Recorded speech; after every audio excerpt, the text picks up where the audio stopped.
Chapter 118, Class 5 Cub. After 10 days of constant hunting, I'm sure everyone is tired. Plus, the rations we have in our space belts are definitely almost all gone, so tomorrow morning, let's go back to Wake City and rest there. Does anyone else object? Kendall asked. Everyone looked at Jian Chen as Deer asked, Jian Chen, why don't you make this decision? Jian Chen poked at the campfire with a tree branch and said absent-mindedly, Captain Kendall's decision is the best, I have no disagreements. Captain Kendall hesitated for a moment before looking back at everyone else. Since Brother Jian Chen has no disagreements, then tomorrow morning we shall leave the Magical Beast Mountain Range and rest up for a few days in Wake City. Brother Jian Chen had fought Class 3 magical beasts continuously, so I am sure even he is tired by now. For the first time, Captain Kendall's voice held some hesitation in it. Class 3 magical beasts were something the Flame Mercenaries had always wanted to provoke in order to test their own strength. These past few days of following Jian Chen's lead, they had picked up many Class 3 magical beast corpses and strengthened themselves. This type of situation had given the Flame Mercenaries an incomparably matchless amount of happiness. If their conditions allowed it, then everyone would have loved to stay around the Magical Beast Mountain Range for a few more days. However, they knew in their hearts that while Jian Chen had suffered virtually no injuries after fighting battle after battle against Class 3 magical beasts, he had to be exhausted. Jian Chen needed to rest and readjust his body. When we return, the very first thing we have to do is to handle the corpses of the magical beast. The longer they stay in the space belts, the faster they'll go stale, which will bring down the price. Xia Dao poked at his space belt as he spoke. Following Xiao Dao's action, the others subconsciously reached out to touch their space belts as well. Right now, each of them had 1 to 2, and some even had 3 to 4 smaller Class 3 magical beast carcasses stored within them. In addition, the items originally inside their space belts had all been transferred to Captain Kendall. After all, none of their family properties were worth much anyways. At that moment, a savory scent wafted into the air from the campfire. It was the smell of the pieces of the magical beast meat being cooked to a golden color as the tender fat began to drip down slowly due to caramelization. The fat continued to drip down to the floor, causing everyone to hear it. Smelling the dense aroma let loose everyone's appetites. Some people's stomachs even began to growl loudly. Suddenly, Jian Chen's ears twitched. He abruptly turned around to look behind him. The moment he looked back, he saw that a petite, animal-like body shot toward him from the distance, as fast as lightning. Jian Chen's vision blurred for a mere second, but that was enough time for the petite figure to approach him. Everyone be careful! Jian Chen cried out, unable to have enough time to identify what type of magical beast this was. Both of his hands slapped onto the ground as he leapt up from his sitting posture on the floor. Flying in midair, Jian Chen's light wind sword instantaneously appeared within Jian Chen's right hand. The rest of the Flame Mercenaries weren't slow to react either. As soon as they heard Jian Chen's cry, all of the people had stood up from their spots and materialized their spirit weapons, cautiously surveying their surroundings. Jian Chen's body rolled through the air until he landed 3 meters away on the ground. His eyes stared at the campfire and then at the small beast right next to it. The little beast looked quite adorable. It had pure gold fur which shone under the fire's illumination, practically radiating a mist of light. Its eyes were locked onto the barbecue cooking over the fire, which was currently emitting an extremely savory aroma.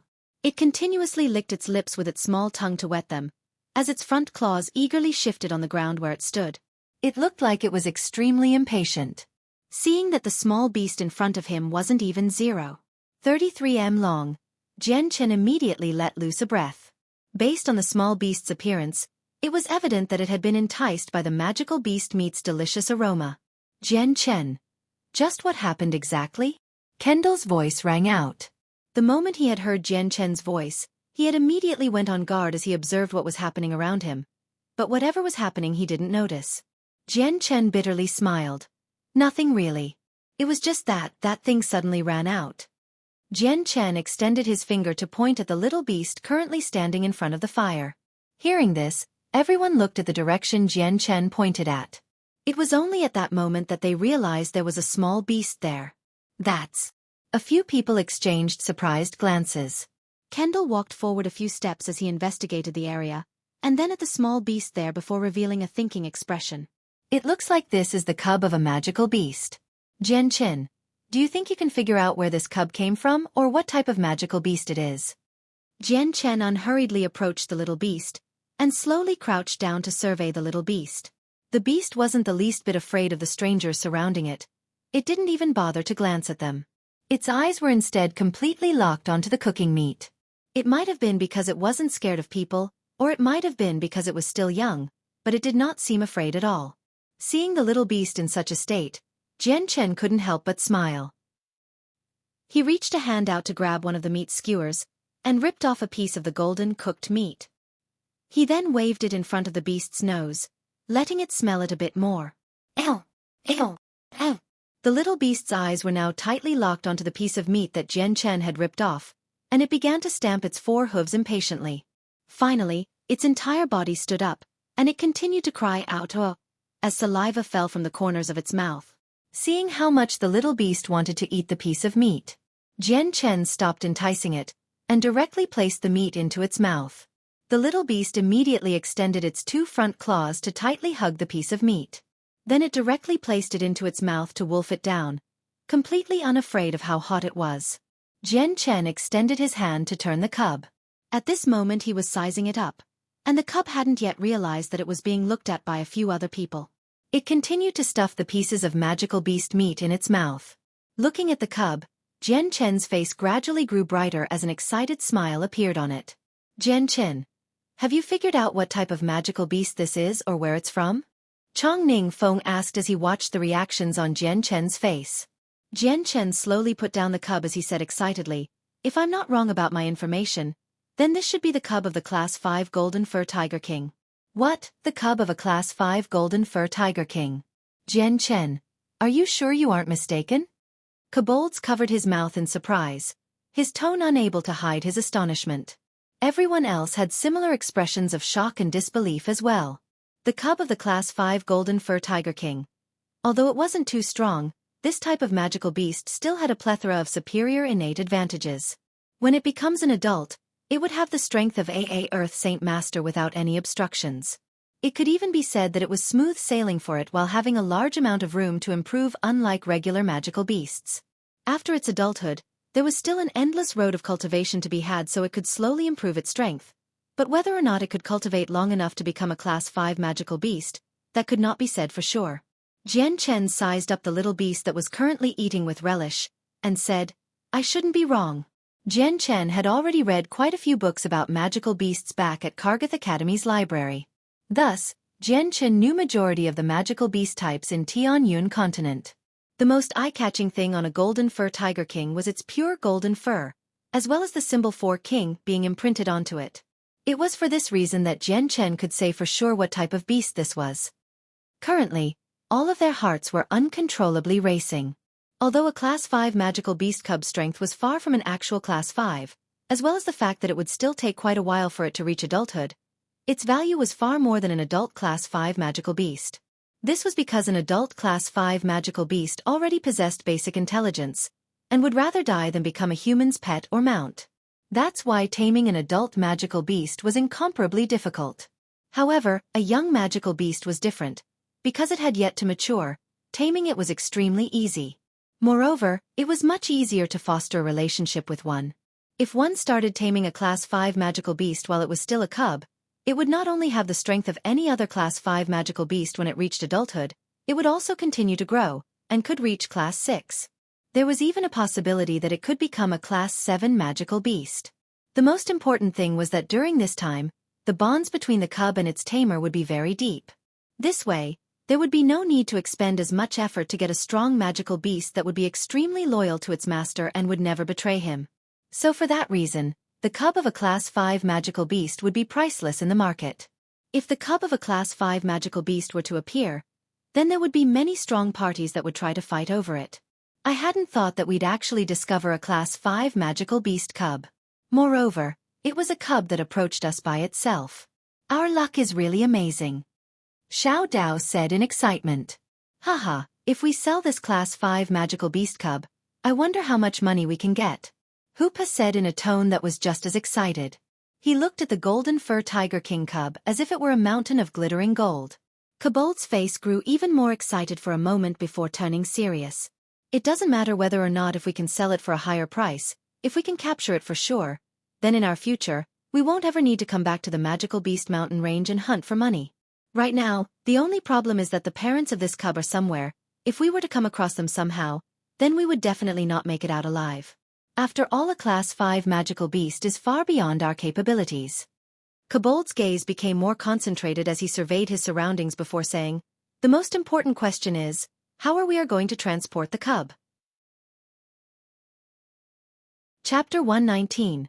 Fighting over the cub. Hearing Kobold's words, the smile on everyone's faces slowly dissipated. What he had said wasn't false. If they were to try and take the cub of the Golden Fur Tiger King, they would encounter a multitude of trouble.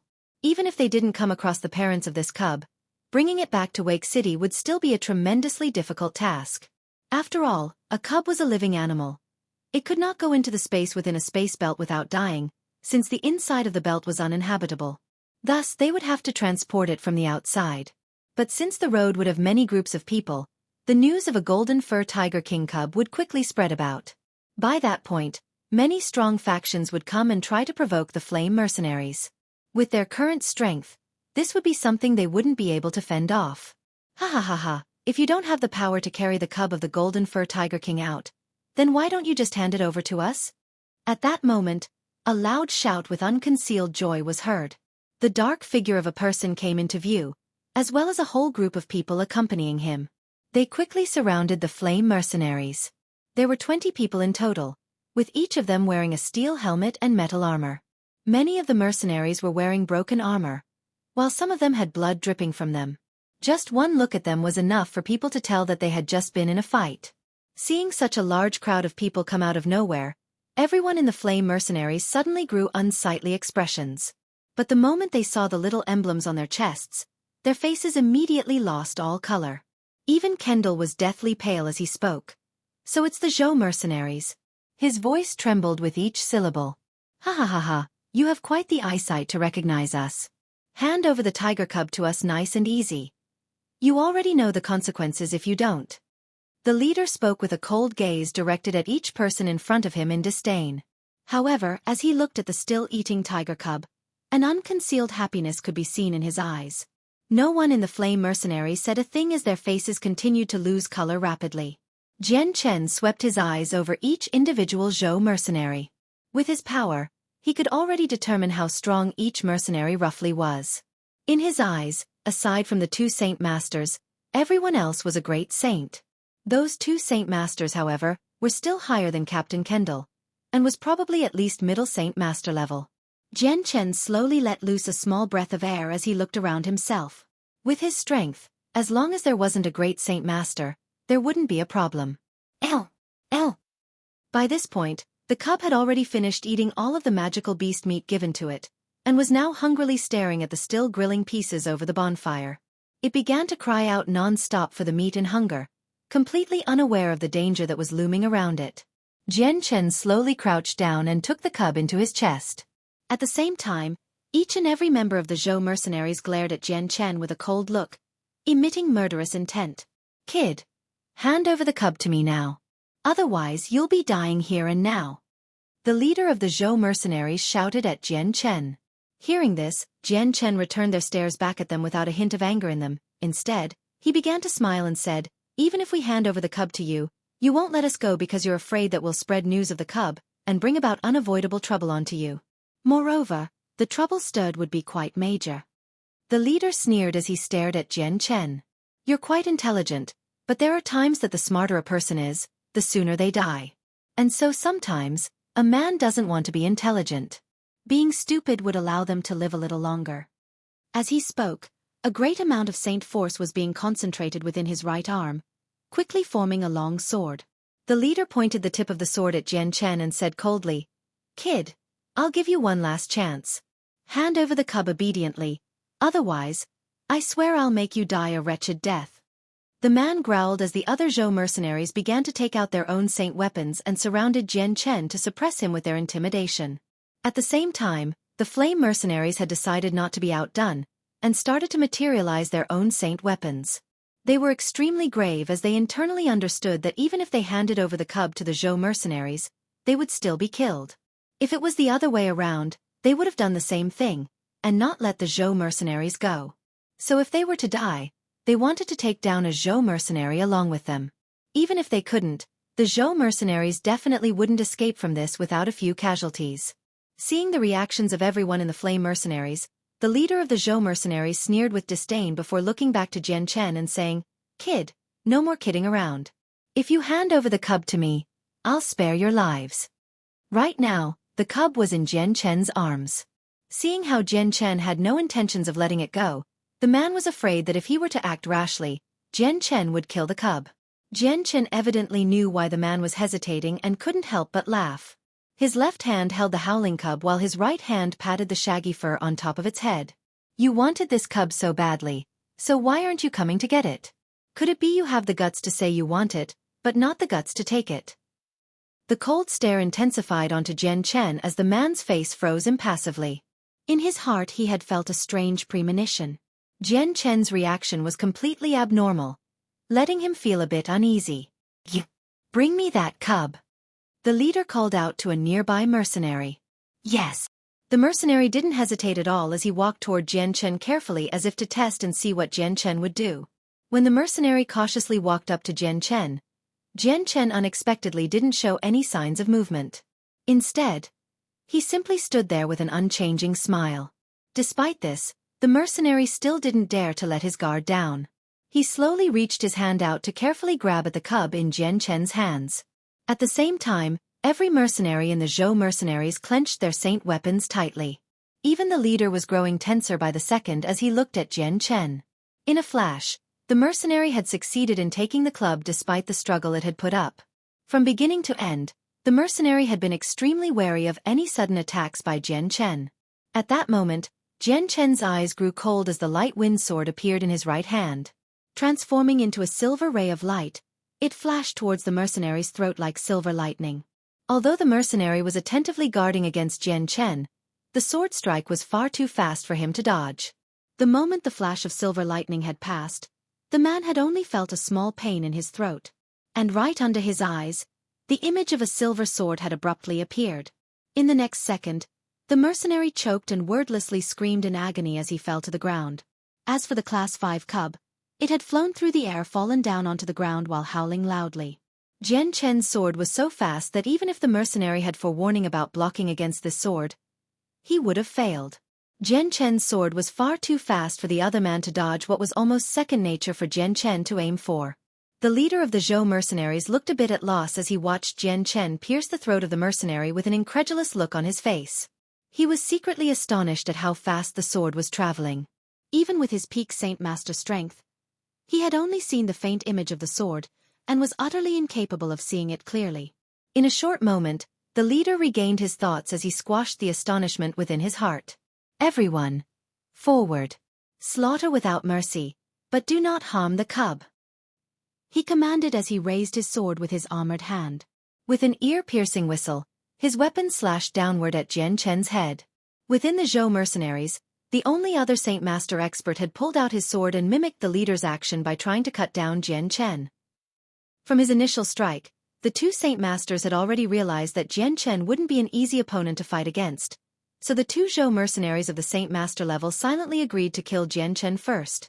On the other side, the Flame mercenaries began to fight with the other members of the Zhou mercenaries, embroiling the place into the flames of war. Although the Flame mercenaries didn't scatter apart, they gathered around in a circle and had the three saints like Xiao Dao protected within. In this type of battle, the saints like Xiao Dao would have no chance to battle, and would only die a vain death if they tried. The five great saints and the primary Saint Master Kendall formed the outside circle, and were prepared to fight any of the Zhou mercenaries to the death. However, because of the difference in strength between the two sides, the fight didn't last long. The Flame mercenaries were already at a clear disadvantage and were already being pressured by the Zhou mercenaries, to the point of being able to only defend. With his sword in hand, Jian Chen's imposing manner drastically changed. His demeanor was like a sharp sword that had just been unsheathed, giving the people around him the sensation of being shown off to. In an instant, the sword suddenly grew colder, and somehow seemed to become sharper. To the enemies of the same rank, it was almost as if the sword was robbing them of their courage. Chapter 120. The shocking arrival of the Tiger King Jian Chen simply had no desire to make contact with the sword of the leader of the Zhou mercenaries. Narrowly dodging the giant sword of the leader, Jian Chen's sword disappeared into a blur of silver light once more as Jian Chen stabbed at the leader.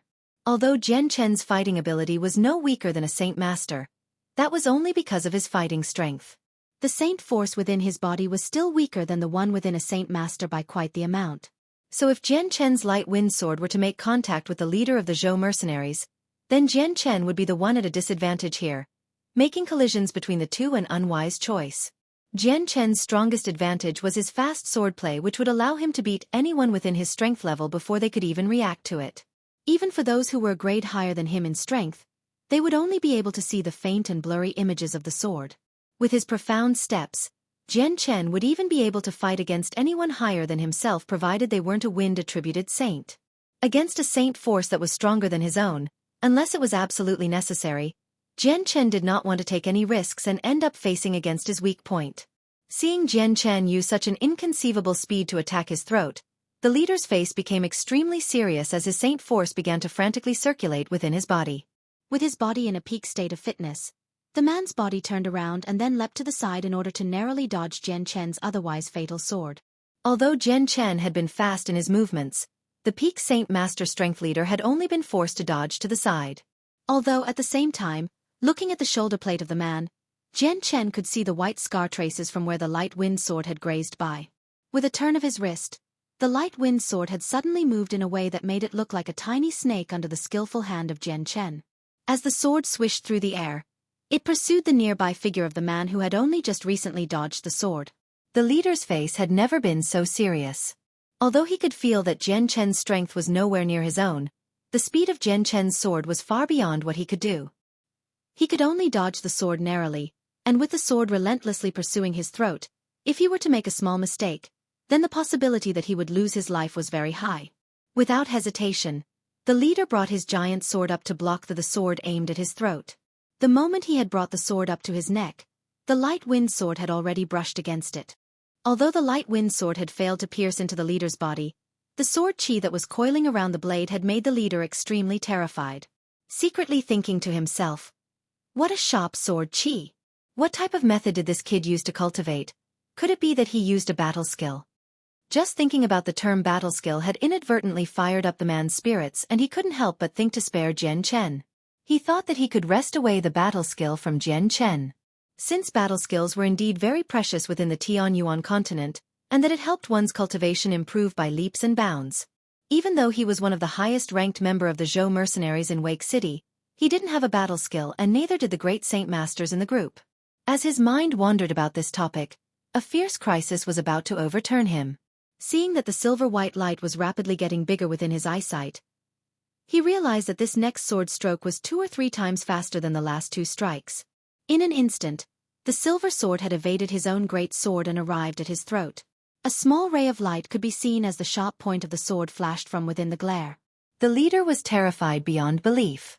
In the moment he had reacted, there was only a foot separating him and the sword chi-enveloped blade, but the sword had traveled this distance within a flash. Even though the leader had the strength of a peak Saint Master, there would be no time for him to dodge it.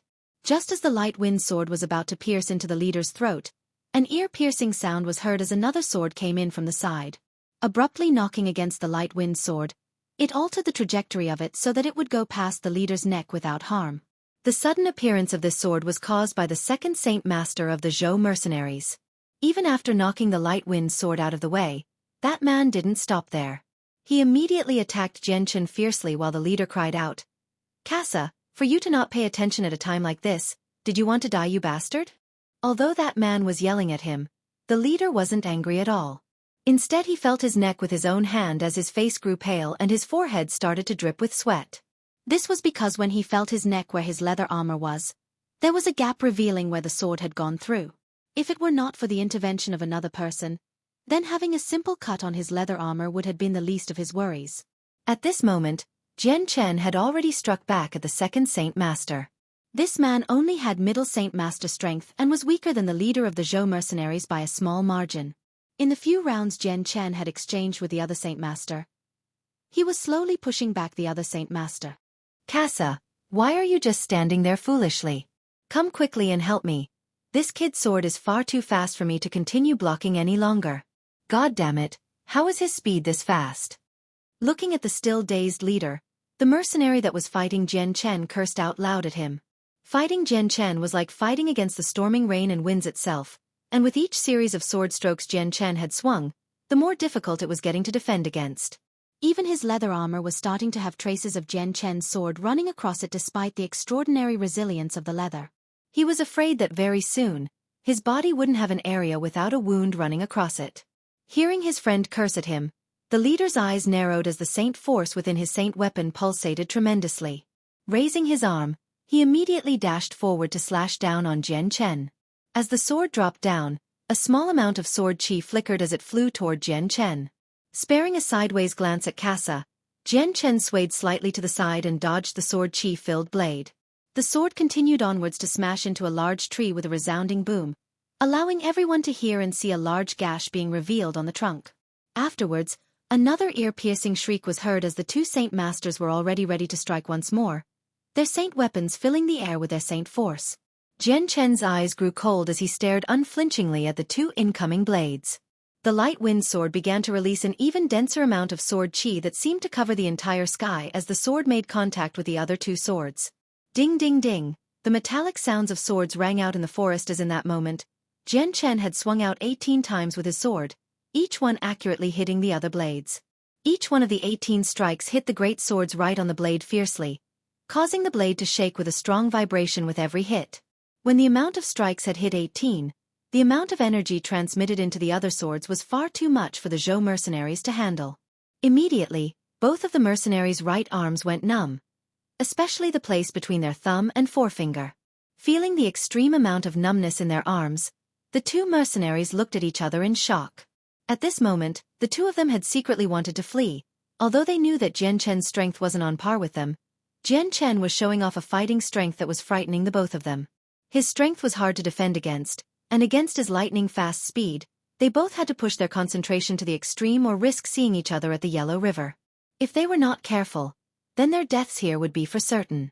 Captain Casa, the cub is already in our possession. The two saint masters turned around to hear who had just spoken, only to see an armored mercenary with a struggling cub in his hands. Its claws waved about in midair as it howled unceasingly. While it was a cute sight, it was also quite a pathetic one. Seeing this, the two mercenaries had a joyous smile on their faces, but then at the same time, Jian Chen's light wind sword flashed toward the leader's throat once more. This time, Casa was neither on guard nor able to dodge in time, and the other Saint Master was in no position to save him like last time. The sword chi-enhanced sword slashed through Casa's leather armor and pierced straight into his throat. Casa! The other mercenary reached out in shock, but at the moment he saw his leader's throat pierced through, his eyes bulged out of his eye sockets as he roared.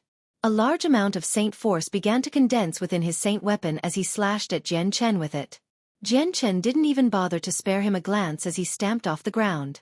The force propelled him forward like an artillery shell as he rocketed toward the mercenary with the struggling cub.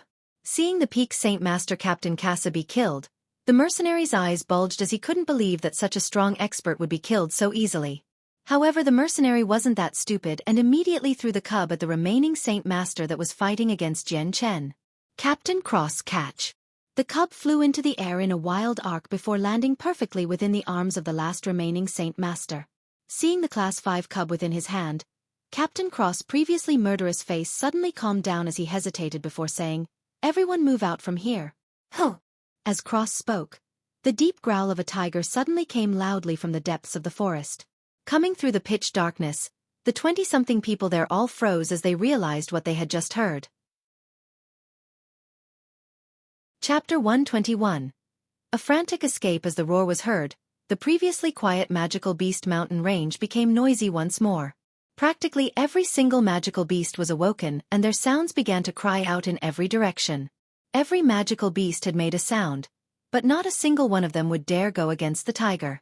Hearing the roar of the tiger, Jian Chen's face changed into a severely serious one. "Oh no, this is the roar of the Golden Fur Tiger King."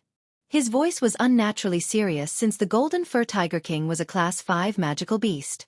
This magical beast was special in the way that if it had reached a threshold, it could transform its body and from that moment on, it would enter a new world.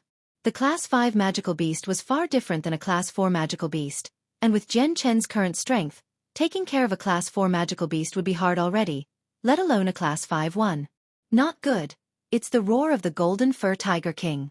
Run, run quickly, everyone scatter or else we'll all die here. Captain Cross shouted as his voice trembled with fear. Even before he could finish his warning, he had immediately taken off into the forest with the cub of the golden fur tiger king. Even the mercenaries who had been fighting the flame mercenaries immediately gave up the fight and immediately followed Cross into the forest. Suddenly, before Captain Cross could get too far into the forest, Jian Chen sped forward like a speed demon as his light wind sword flashed silver and aimed straight at the man's throat. Even at a dangerous time like this, Jian Chen had no plans of letting him go. Cross' face changed rapidly as he waved his own sword around. As his sword collided against Jian Chen's, Cross snarled, "Have you gone crazy? The Class 5 magical beast Golden Fur Tiger King is coming. If you continue to try to stop me, then you'll lose your chance to escape." Jian Chen was indifferent to Cross' words, almost as if he hadn't heard Cross speak at all. The light wind sword transformed into a ray of silver light as it traveled toward Cross once more. Cross raised his sword to defend himself against the lightning-like strikes. With no time to dodge, he was stabbed through the shoulder by Jian Chen, who at the same time grabbed at the cub with his left hand. Cross couldn't help but curse in pain as he continued to retreat with the cub in his hands still. "Everyone come together to block this kid. This cub is far too important for our Zhou mercenaries to lose." Hearing this, each Zhou mercenary began to hesitate, but no one dared to disobey Cross' orders. 5 men charged at Jian Chen with their saint weapons in hand in an effort to stall him. Cross had then fled into the surrounding forests while the unwilling mercenaries had stayed behind at first before quickly following Cross into the forest. Because great saints weren't a threat to Jian Chen at all, he had quickly dropped down 5 of them.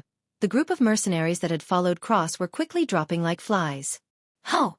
The previously faraway roar of the tiger was getting closer as the Golden Fur Tiger King was approaching at rapid speeds. Jian Chen's face grew even more anxious as he looked at Kendall and said, "The Golden Fur Tiger King is approaching this area quickly. It won't take too long before it gets here. Captain Kendall, it's not good to stay here. Let's leave quickly." Kendall looked at the blood-soaked members of the flame mercenaries and the multiple wounds on them. It was a good thing the battle didn't go on for long, otherwise they would have suffered from casualties. "Everyone hurry up and run away." Unable to dress up their bloody wounds, everyone quickly began to dash into the forest with great speed, but because of the various wounds they had, their movements weren't all that fast. Ho! Another roar of the tiger rang out, and this time it was extremely close by. In an instant, everyone could hear the tiger running towards them. The wind pressure it was generating was enough to flatten the tree leaves to the ground. Every single member of the flame mercenaries went pale in the face. As Kendall fled for his life, he looked behind him at Jian Chen and threw his space belt at him. "Jian Chen, you have the strongest strength amongst all of us, so your chance of escaping is the highest among us. I entrust my space belt to you.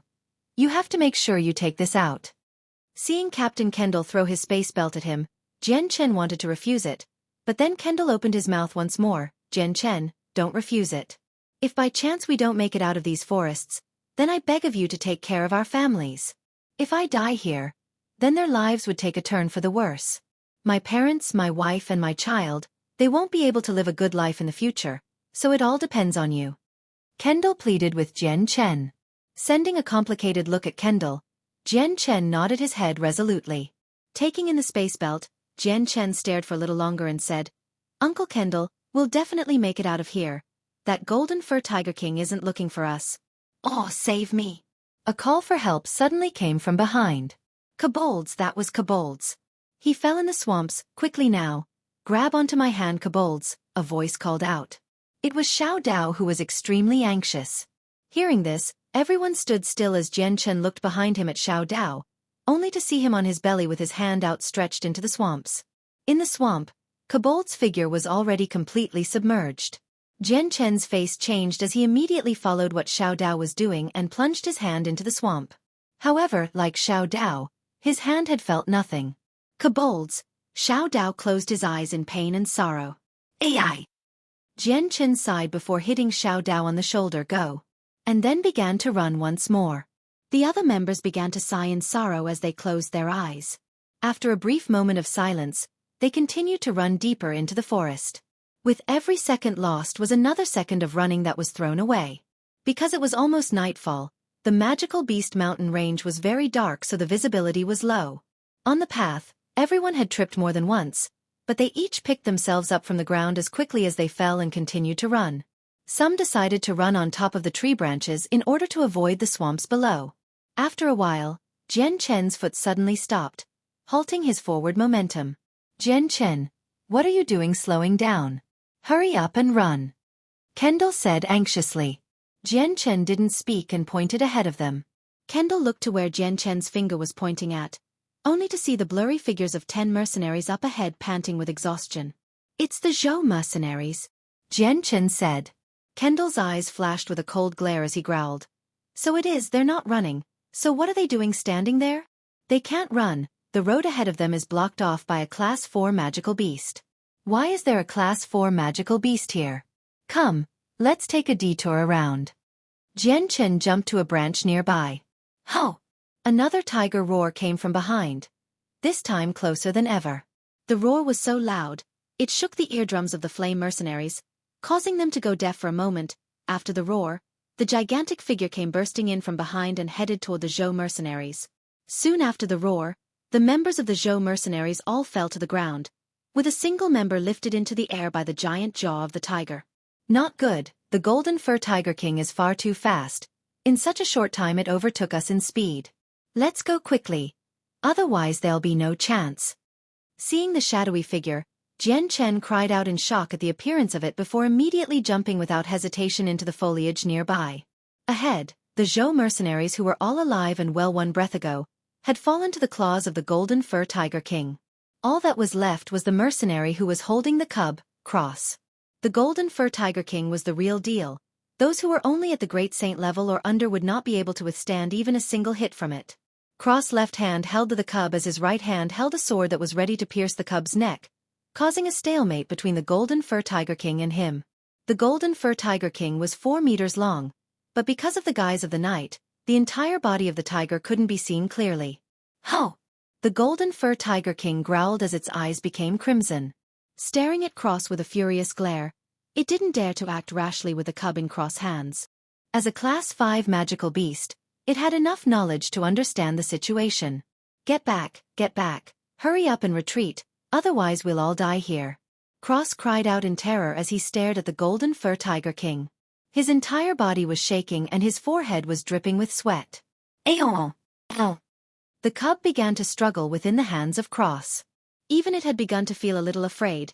Even though it was a Class 5 magical beast in potential, it was still young, and did not have much power at the moment. The golden fur tiger king didn't give way, but then Cross bit his lip and pressed down with his sword, causing a few strands of golden fur to be cut away from the cub. Ho! The golden fur tiger king hastily growled before slowly retreating backward a few steps.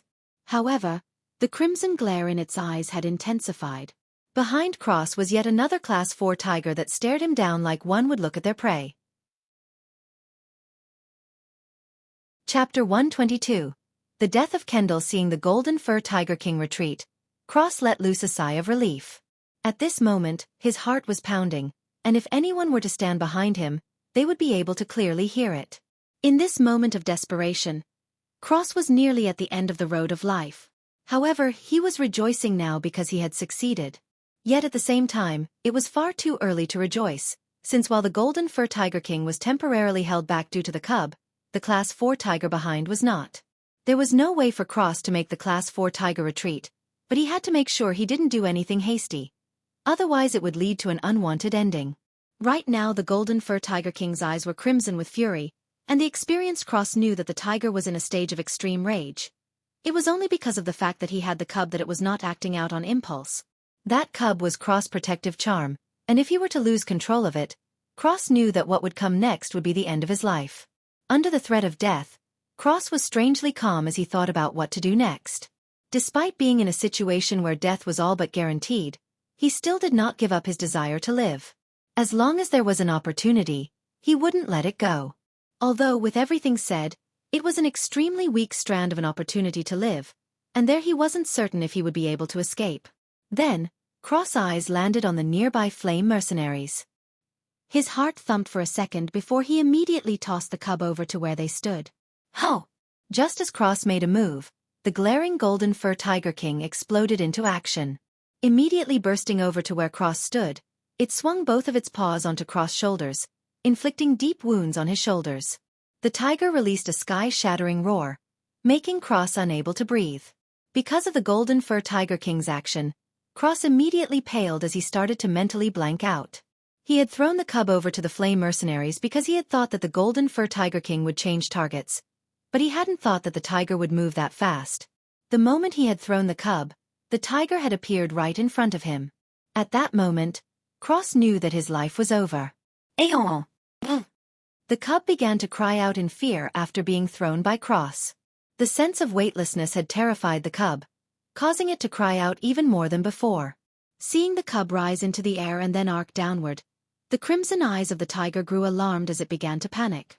With a single roar, it leapt away from its position over Cross's body and chased after the mid-air cub. Feeling the heaviness in his shoulders being lifted, Cross was momentarily stunned. Seeing how the golden fur Tiger King had chased after the cub, he immediately awoke to his senses and had an ecstatic smile on his face. Despite the deep burning sensation he was feeling from his shoulders, his arms and legs fiercely pushed against the ground and he stood up. Limping into the forest, he then disappeared from sight. Seeing Cross flee into the bushes, the Class 4 tiger that had been blocking the route uneasily stamped both of its paws on the ground and desperately wanted to chase after him.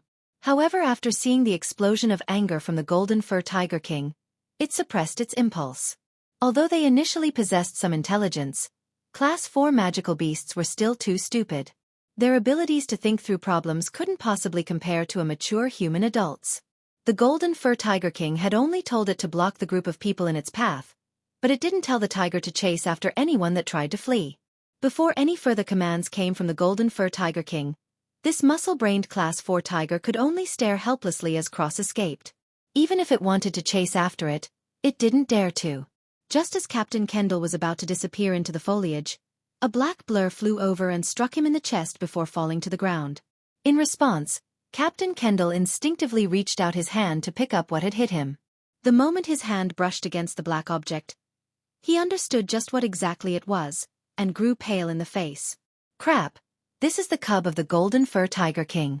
By this point in time, the cub of the golden fur Tiger King was no longer a valuable asset, but instead, a burning hot piece of iron. Whoever touched it would be burned.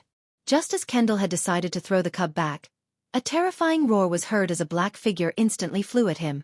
The large, stinky mouth of the tiger then immediately bit down on Kendall's chest.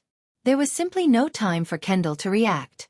The entire top half of his body was in the jaws of the golden fur Tiger King, and its extremely sharp fangs sank deep within Kendall's body. Blood began to spurt out of his wounds like a fountain, covering the entire top part of his body with a bloody red color. Ah! Kendall screamed in pain and desolation. The moment Kendall had been bitten by the tiger, his voice had already sounded weaker. Captain Kendall. Uncle Kendall. Seeing the top part of Kendall's body being bitten by the tiger, every single member of the flame mercenaries glared in hatred at the tiger as they cried out in heart-piercing tones. The heart-wrenching screams of all the flame mercenaries reached the ears of Jian Chen, who immediately withdrew from the foliage with a fearful face. Seeing Kendall pale with fright and blood loss from having the entire top part of his body bitten, Jian Chen let out a shout of alarm. The light wind sword instantly materialized in his right hand and exploded with a powerful silver glow as sword chi coiled around the blade. Whoosh! The sword separated from Jian Chen's palm almost as if it had turned into an intelligent immortal sword and flew toward the golden fur Tiger King's head. The moment the sword brimming with sword chi hit the head of the tiger, it only penetrated a small layer of fur, practically doing no heavy amount of damage to it. Although Jian Chen's soul sword was stronger than his regular attacks by tenfold, the golden fur Tiger King was a Class 5 magical beast.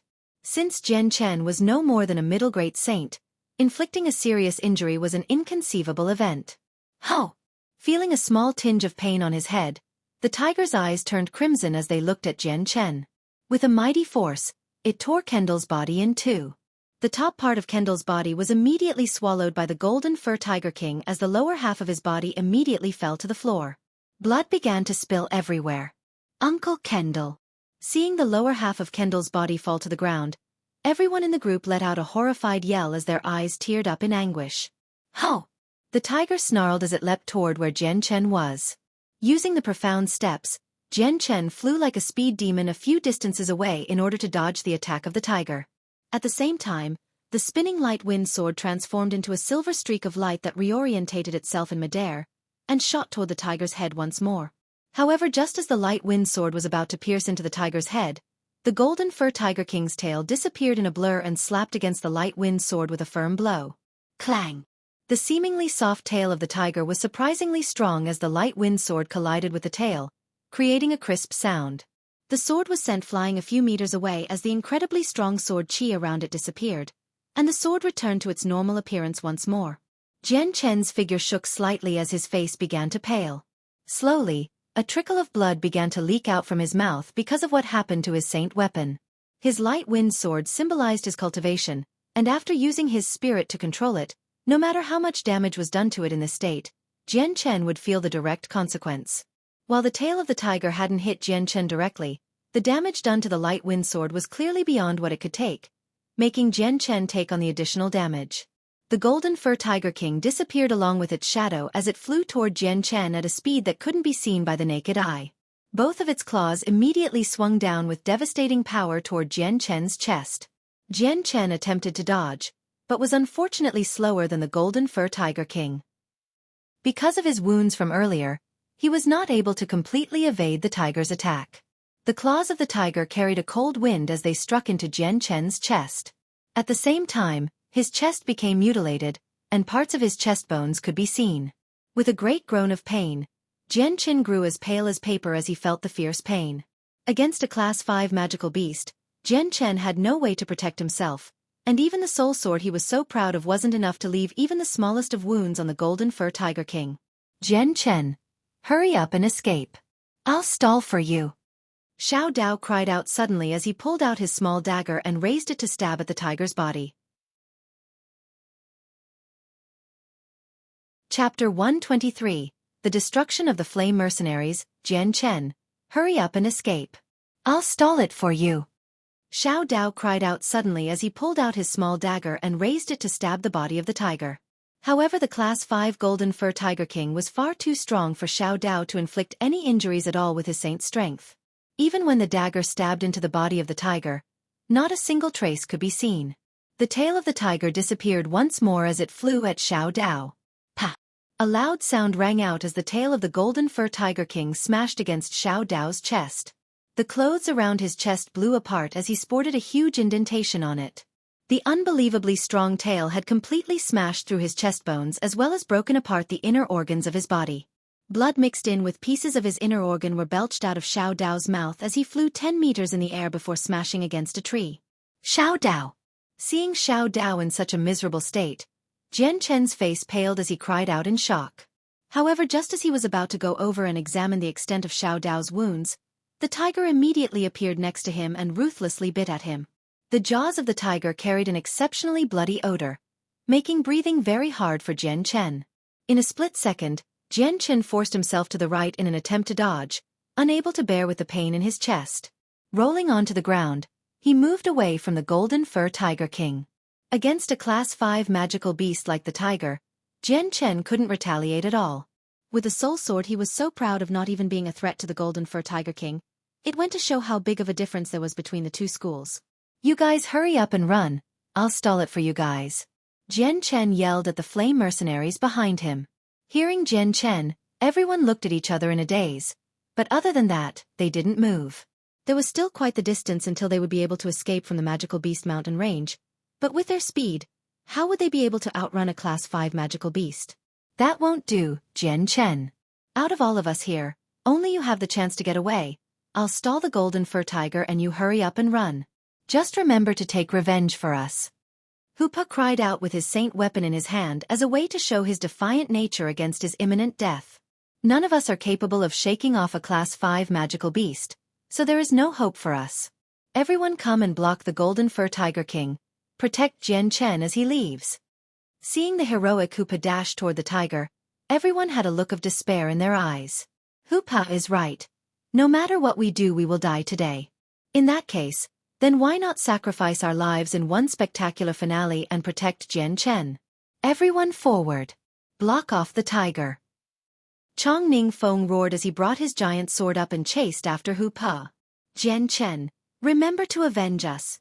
The heroic actions of both Hu Pa and Chong Ning Fong seemed to have infected the rest of the mercenaries. One after another they carried a grim determination on their faces that seemed to defy death itself, and then chased after the Golden Fur Tiger King.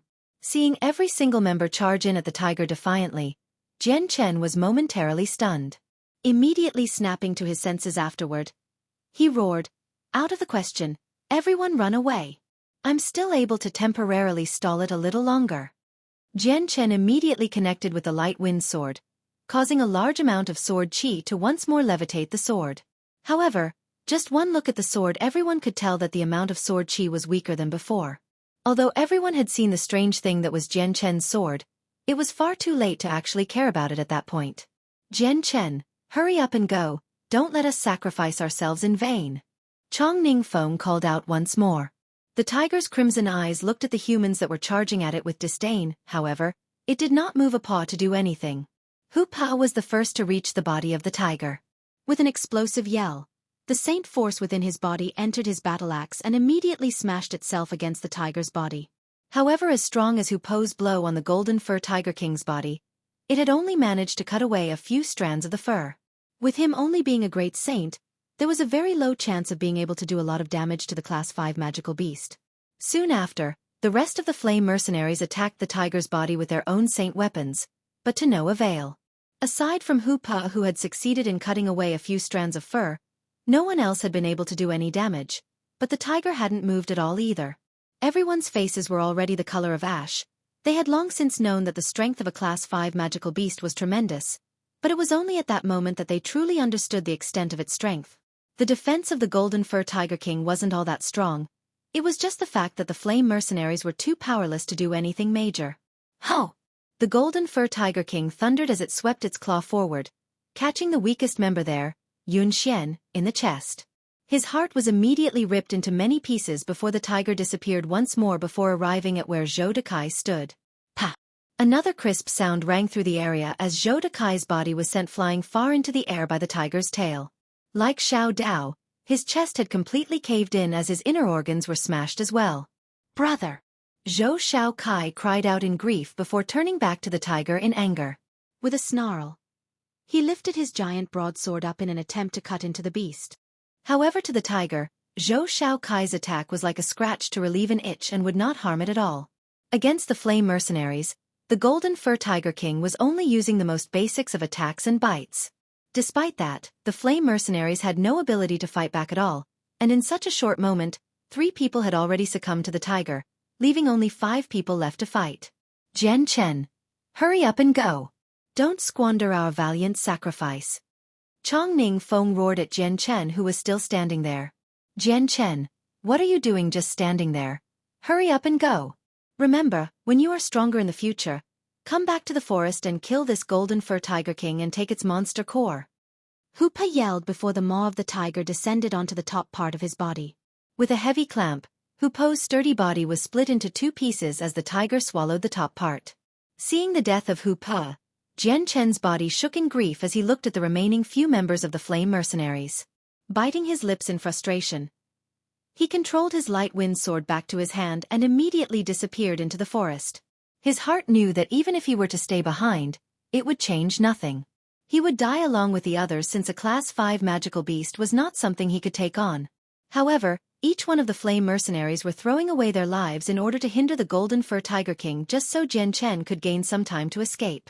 This was something that hurt Jian Chen far more than what the tiger had done to him. Entering the forest, Jian Chen forced himself to ignore the screams behind him as he forged onward with all of the speed he could muster. The grasses within the forest were many, and the shortest of grasses reached up to half his height. While the pain in Jian Chen's chest was unbearable, he was using the trees to boost himself forward as he flew at top speeds. Not only was this faster than walking on the ground, but he could avoid the swamplands below. Ho! No longer than 10 breaths after Jian Chen had escaped into the forest, the loud roar of a tiger could be heard. It had appeared that the tiger was getting closer to Jian Chen. Jian Chen's face grew unsightly knowing that the Golden Fur Tiger King must have already disposed of the flame mercenaries and was resiliently pursuing after Jian Chen. The Golden Fur Tiger King was extremely fast, Even before Jian Chen could finish his thoughts, he could already faintly hear the tiger run through the forests, bringing a strong gale that flattened the nearby grass. Jian Chen's face grew solemn as he thought, against a Class 5 magical beast, other than running away, there was no other way to win. And right now, with the frightening speed of the Golden Fur Tiger King, even if he wanted to flee, he didn't have the power to. After all, speed was the specialty of a tiger type of magical beast, and even more so for a Class 5 magical beast. His saint force coiled around his body even faster, increasing Jian Chen's speed by triple the amount. Right now, he was going all out.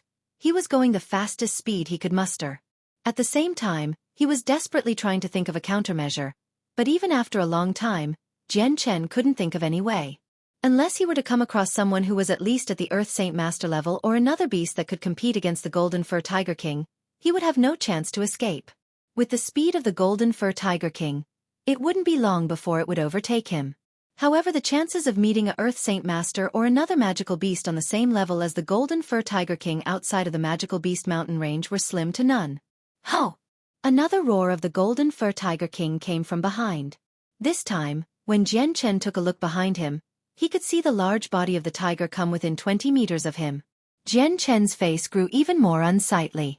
Death he did not fear. He had already died once, so dying again was not all that bad.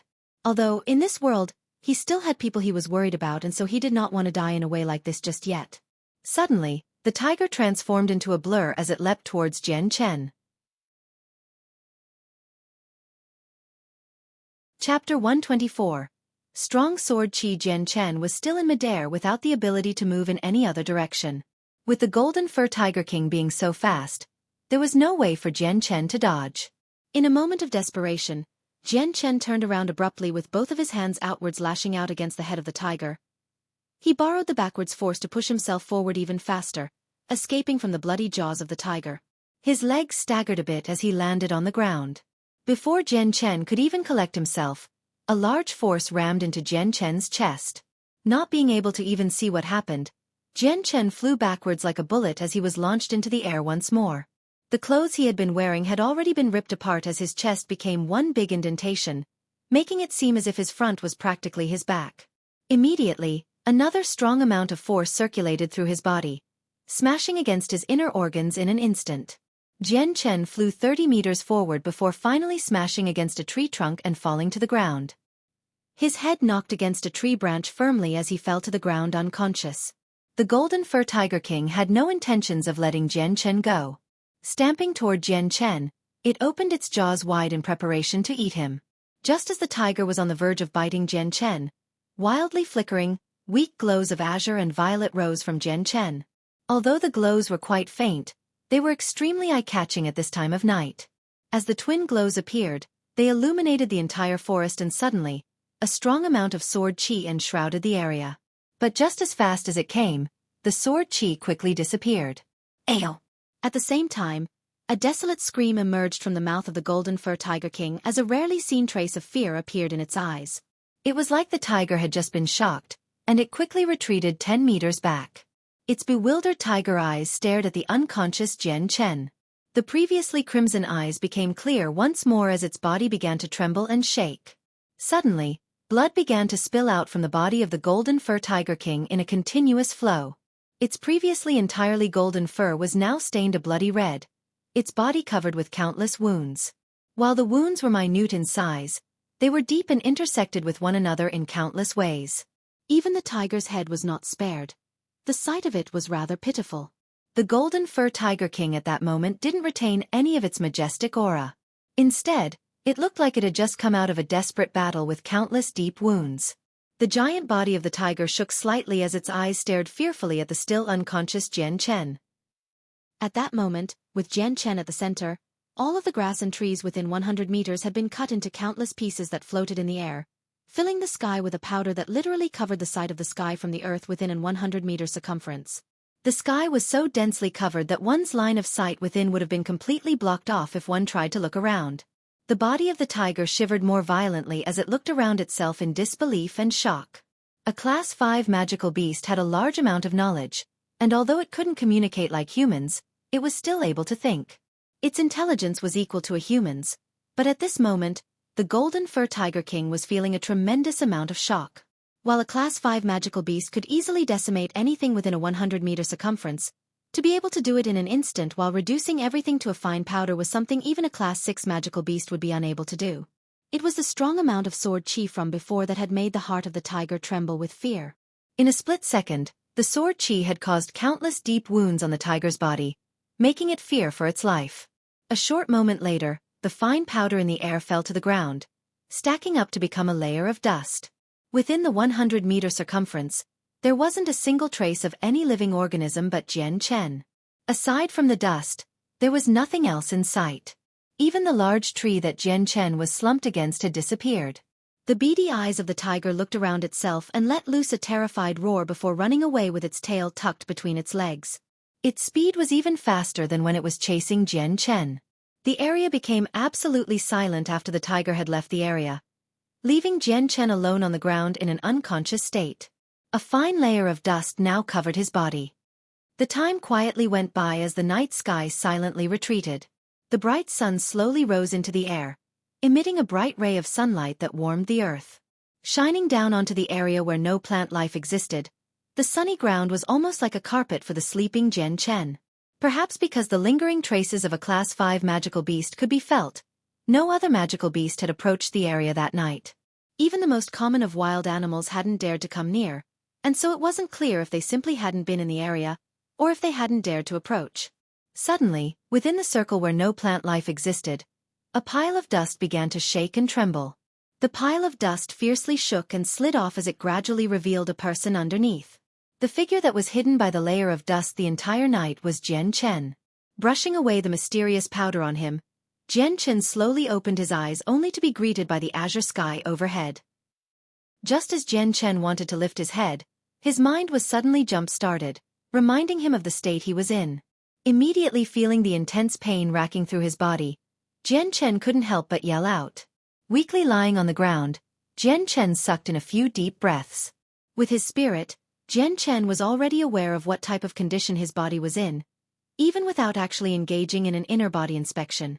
Each of his internal organs had suffered from serious injuries that were lighter than when he had been right outside Wake City.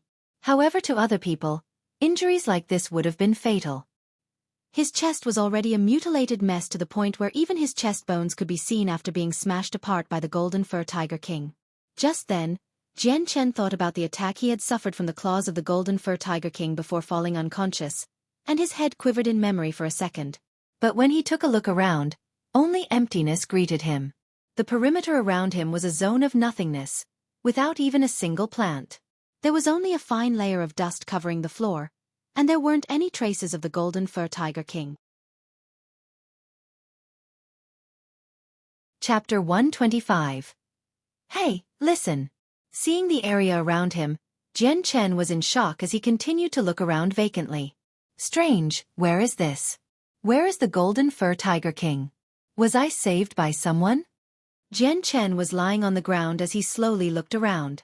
His heart had quickly calmed down, but his mind was already thinking back to when the flame mercenaries had tried to protect him while he ran. They had sacrificed their lives to stall the Golden Fur Tiger King. As that thought ran through his mind, Jian Chen's heart began to hurt once more.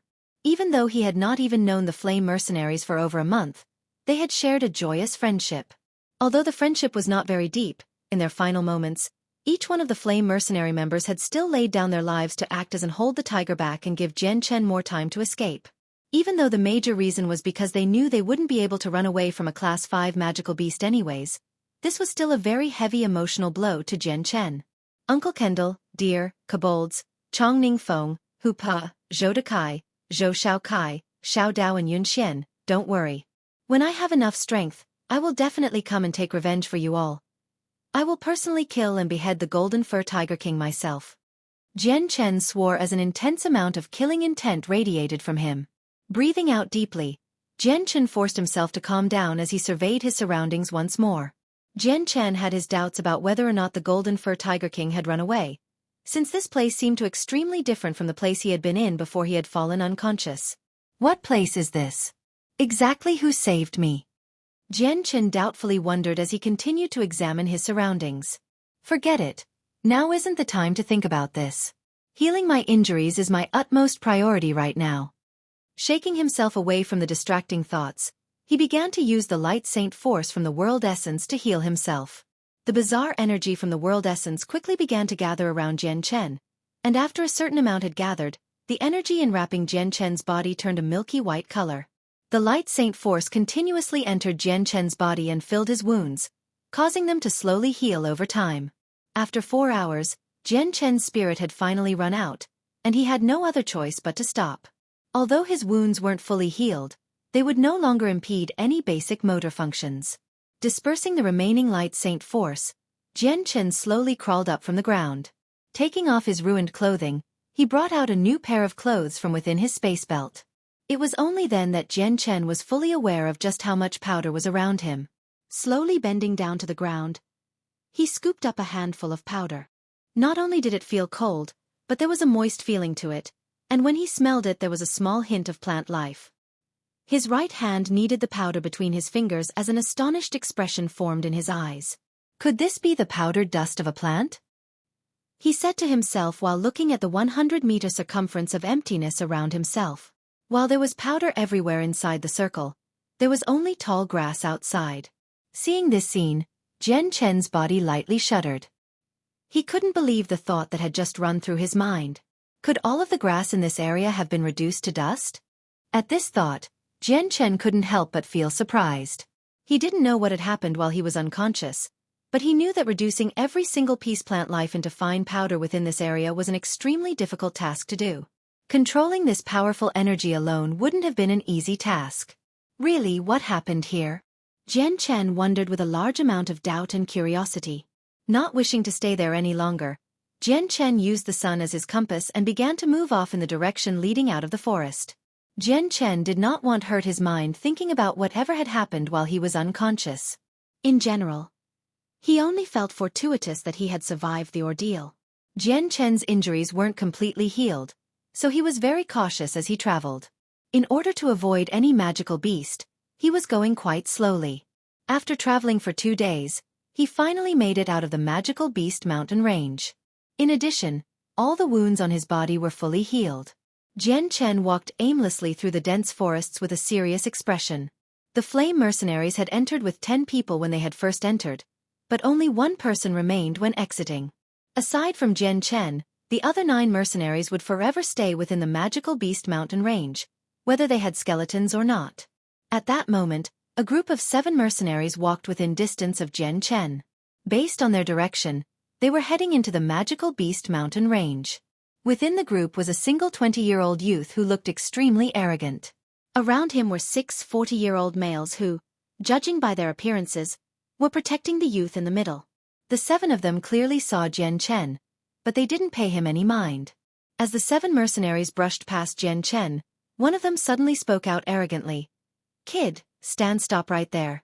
It was the youth that didn't seem much older than Jian Chen. Jian Chen seemingly didn't hear the voice, and he continued to walk down the road with a heavy expression. Seeing that Jian Chen was ignoring him, the youth couldn't help but get angry. He coldly glared at the retreating figure of Jian Chen and shouted once more, "The kid over there wearing a sack for clothes, are your ears working? Did you not hear my words?" The youth's anger was rampant and his expression was brimming with arrogance. Jian Chen's figure paused as he lifted his head to look at the youth and spoke calmly. "Are you talking to me?" "No shit. If I wasn't talking to you, who else would I be talking to? There's no one else here." The youth rudely retorted. He didn't realize how contradictory his words were. Weren't he and the 6 mercenaries with him also people? Hearing the words of the youth, the other 6 mercenaries' muscles all twitched. They had wanted to laugh, but none of them dared to. Jian Chen raised an eyebrow and spoke in a low voice. "If you have anything to say, hurry up and say it." Having just experienced the unfortunate accident regarding the flame mercenaries, Jian Chen wasn't in a good mood, and even his speaking pattern had changed quite a bit. The youth's eyes flashed with indignation. Seeing Jian Chen speak to him so impolitely made him extremely angry. "Kid, let me ask you, did you or did you not come from the magical beast mountain range?" The pitch in the youth's voice had already gone up a few notches as he stared at Jian Chen in an unfriendly way. Jian Chen's eyes flashed coldly as he growled. "So what if I did?" The youth revealed a wicked smile. "That's perfect. I need to go there to cultivate, so you will lead the way for your lord. And if I'm happy with you, you'll earn a reward. Chapter 126. Tianqiong clan hearing this, Jian Chen's already poor mood grew nastier as a violent mood instantly arose from within his heart. His previously disorderly and expressionless eyes grew cold as he stared angrily at the youth. His eyes seemed to be able to shoot sharp swords as he growled, "Scram! What qualifications do you have to order me to guide you anywhere?" Jian Chen's tone carried a strong murderous aura. The moment Jian Chen finished speaking, the other 6 mercenaries all gasped as their gazes uniformly locked onto Jian Chen. Having been the target of Jian Chen's powerful and piercing glare, the youth's heart couldn't help but tremble with a wave of cowardliness, and he took a step backwards. Soon afterwards though, the youth realized he had momentarily lost self-control, and anger washed over his cowering heart. As a noble figure, having a no-named mercenary barely older than him intimidate him in such a way was a humiliation that would never be washed away. Glaring angrily at Jian Chen, the youth stepped forward and pointed at Jian Chen, yelling, "Smelly brat, what did you say to me? Why don't you try saying it one more time?" Jian Chen's frosty glare swept over to the 6 mercenaries surrounding the youth. At a single glance, it was obvious what their strength levels were. One of them was a peak Saint Master, 2 were low Saint Masters, and the other 3 were peak Great Saints. Compared to the Flame mercenaries, the difference in strength was huge. "Take a hike." Jian Chen growled harshly. Even though he had already figured out from the amount of bodyguards around the youth that he was the son of an influential family, Jian Chen was by himself at the moment, and he wasn't afraid of any type of power. To him, this youth was only another inconvenience. Although he wasn't very comfortable with this annoyance, there was no way Jian Chen was about to apologize to this person. The youth looked at Jian Chen with a dark expression as he commanded the 6 mercenaries, "Capture him for me." "Yes, young master." One man answered as he moved toward Jian Chen like an arrow with his arms outstretched. This mercenary had a peak Great Saint level of strength after 30 years of cultivation. To that mercenary, Jian Chen was only a youngster whose strength couldn't be that great. If Jian Chen were a peak saint, he'd already be labeled as a genius. But with the mercenary being a peak Great Saint, catching Jian Chen wouldn't be any trouble at all. Jian Chen's eyes flashed coldly as he effortlessly dodged the other mercenary's hand. "You aren't strong enough to touch me." Normally, Jian Chen wouldn't speak with such disdain and harshness, but Jian Chen had been severely affected by the bitter end of the Flame mercenaries. Thus, he was no longer feeling as well-mannered as before. This youth's arrogant attitude made Jian Chen's already bad mood reach an exploding point. Deep in his heart, there was already a strong urge to kill. Hearing these humiliating words from Jian Chen, this middle-aged man's face became unsightly. With his peak Great Saint strength, he would undoubtedly beat this 20-year-old kid easily. After being ruthlessly humiliated by this kid, he had lost face in front of all of his companions, as well as the rich kid who could affect his future prospects. If he didn't teach this brat a good lesson, he wouldn't dare to ever lift his head among his peers again. The man decided to not hold back any longer. He materialized his sword in his hand and fed his inner saint force to it, causing it to shine brightly. "Arrogant child, why don't you find out for yourself if I'm qualified or not to go up against you?" The man bellowed as he swung his sword at Jian Chen's shoulder with a cold snort. Jian Chen instantly materialized his light wind sword and stabbed it forward.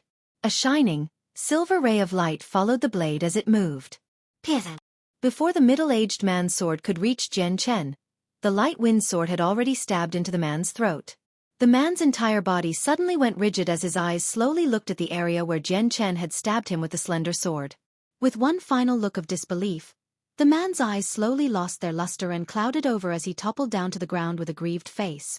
Seeing their middle-aged companion be killed by Jian Chen, the other 5 mercenaries protecting the youth were amazed. Their eyebrows raised upward momentarily before they materialized their saint weapons, seemingly watching Jian Chen warily as a great threat. The youth couldn't believe his eyes as he looked at the fallen man next to Jian Chen. Pointing his finger, he tried to show his strength even though he was inwardly frightened by saying, "Why will you dare kill my guard? Don't you know who I am? Are you tired of living?" Although the youth and Jian Chen weren't all that different in age, the youth had grown up sheltered, and so he didn't have any experiences, nor had he lived through any hardships. So the moment he saw blood being spilled on the ground, his cowardice immediately showed itself. Although he had used his clan's power to bully many people, those people were weaklings that didn't dare to rebel against him. Thus, his life had always progressed smoothly, and he had always looked down on others. However, he had never seen a person like Jian Chen, who was so blunt and killed people as if it was an everyday occurrence. The youth that had never seen such a scene was absolutely intimidated by Jian Chen's methods. Suddenly, another sturdy mercenary walked forward and politely gestured at him. "Dear Junior, we are members of the Tianxiong clan, and this is the young master. The matters that just happened were our fault, so I would like to apologize to you here. I hope that you can just look past this issue." This mercenary that spoke was neither servile nor overbearing.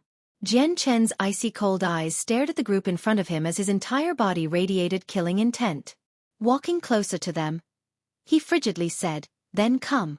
If you guys can escape from my hand today, you will naturally be spared." Chapter 127. Show no quarter. Jian Chen's icy cold eyes stared at the group in front of him as he radiated killing intent all over. Stepping closer to them, he spoke out. "Then fight. Whoever can escape from my hand today will be spared." The 5 mercenaries' faces all hardened as the previous one that spoke continued to say, "Dear friend, you really don't know what's good for oneself. If it were not for the fact that our goal is to help escort the young master to the magical beast mountain range to cultivate, and that the clan leader told us not to make trouble on the way, then this would have been a difficult matter to resolve. Not only that, but do you really think that you can kill all of us? Our Tianxiong clan may not be the strongest, but we aren't an easy target to bully either." What the middle-aged mercenary had said made the youth believe in the strength of his clan and strengthened his confidence. "That's right, our Tianxiong clan isn't that easy to bully. Within Wake City, there are no other clans that aren't afraid of our Tianxiong clan.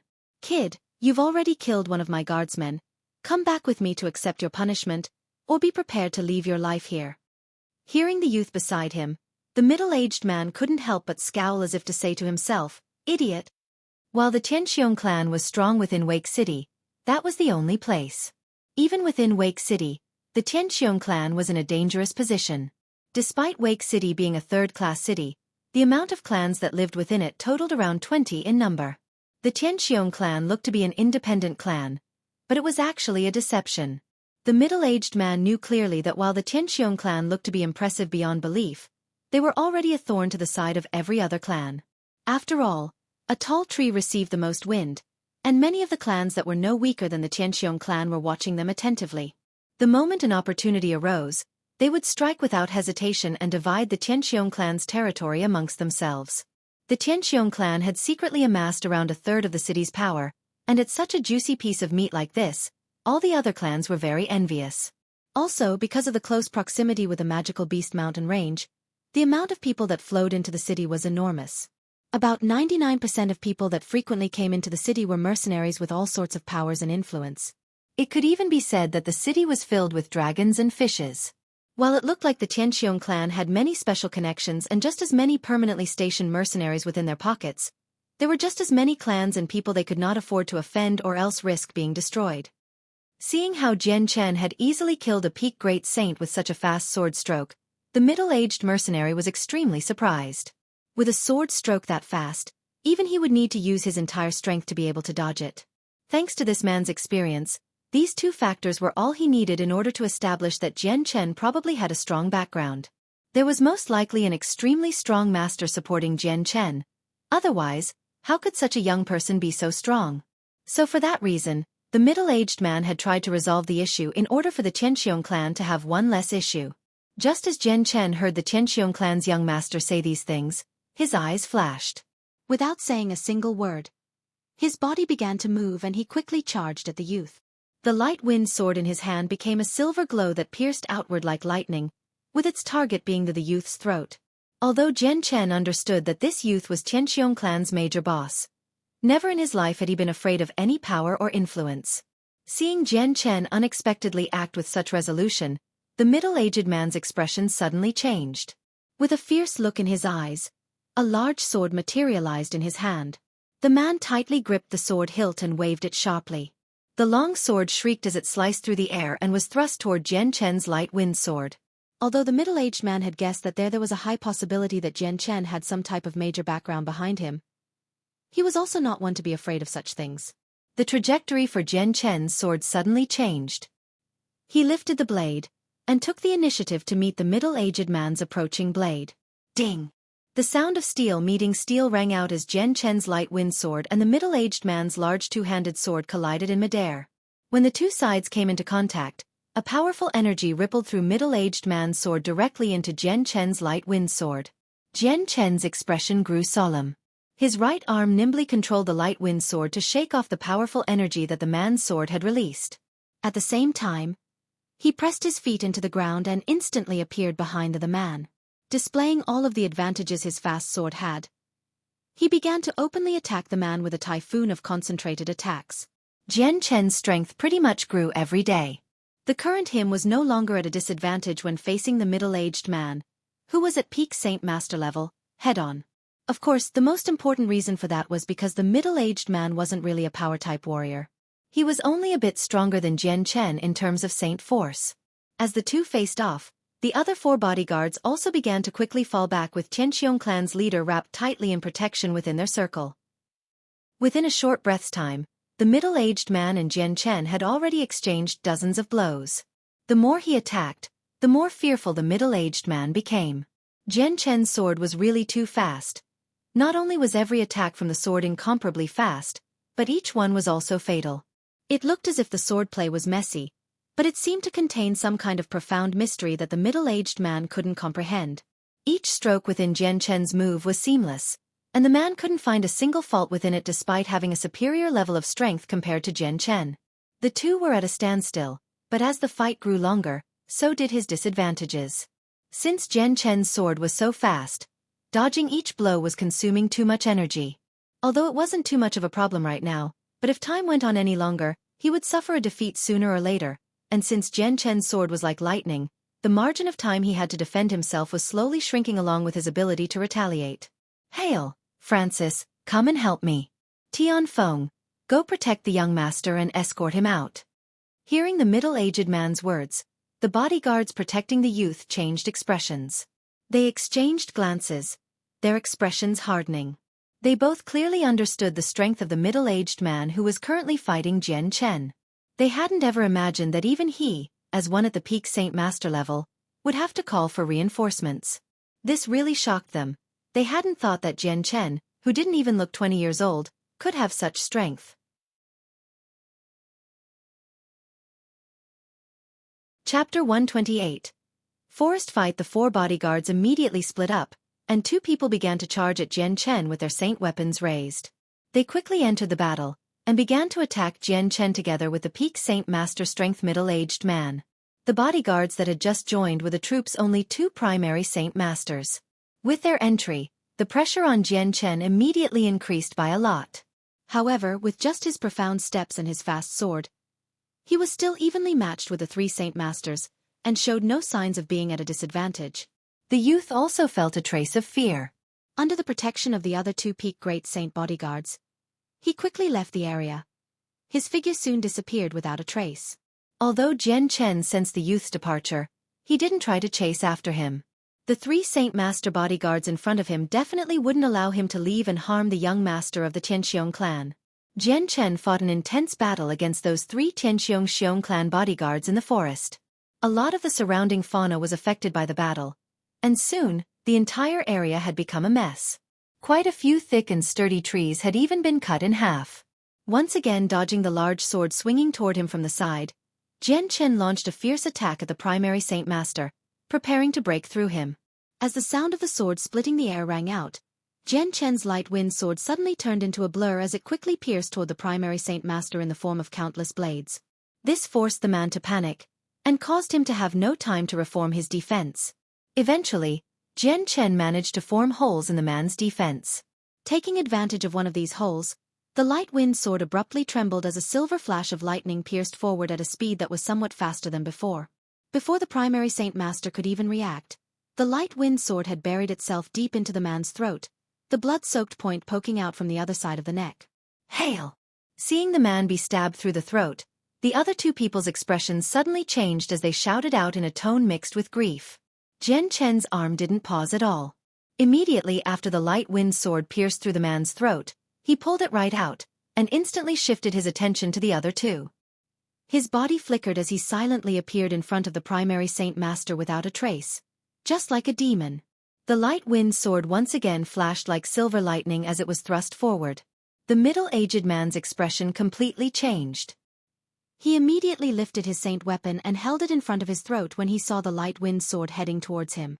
Suddenly, the speeding light wind sword dropped downward, seemingly evading the large sword protecting the man's body, and began to pierce toward the man at a sharp incline from below his saint weapon. The middle-aged man was unable to react at all to the light wind sword's sudden change. Eventually, his eyes were filled with disbelief as the sword deeply pierced through his throat. At that moment, a biting cold wind blew past behind Jian Chen.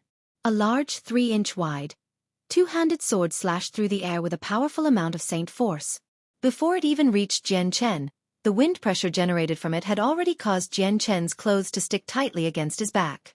Feeling that chilly wind, Jian Chen immediately pulled out his sword from the man's throat, and turned around to guard his front with his sword, without any hesitation. Clang! The large two-handed sword containing the powerful saint force fiercely collided with the light wind sword. The amount of energy it generated forced Jian Chen back a few steps. After sending Jian Chen backward with attack after attack, the middle-aged man's gaze shifted to the bodyguard that had already been pierced through the throat by Jian Chen.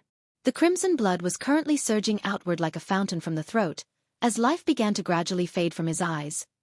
His expression was still frozen in disbelief. A moment later, his entire body slowly collapsed to the ground.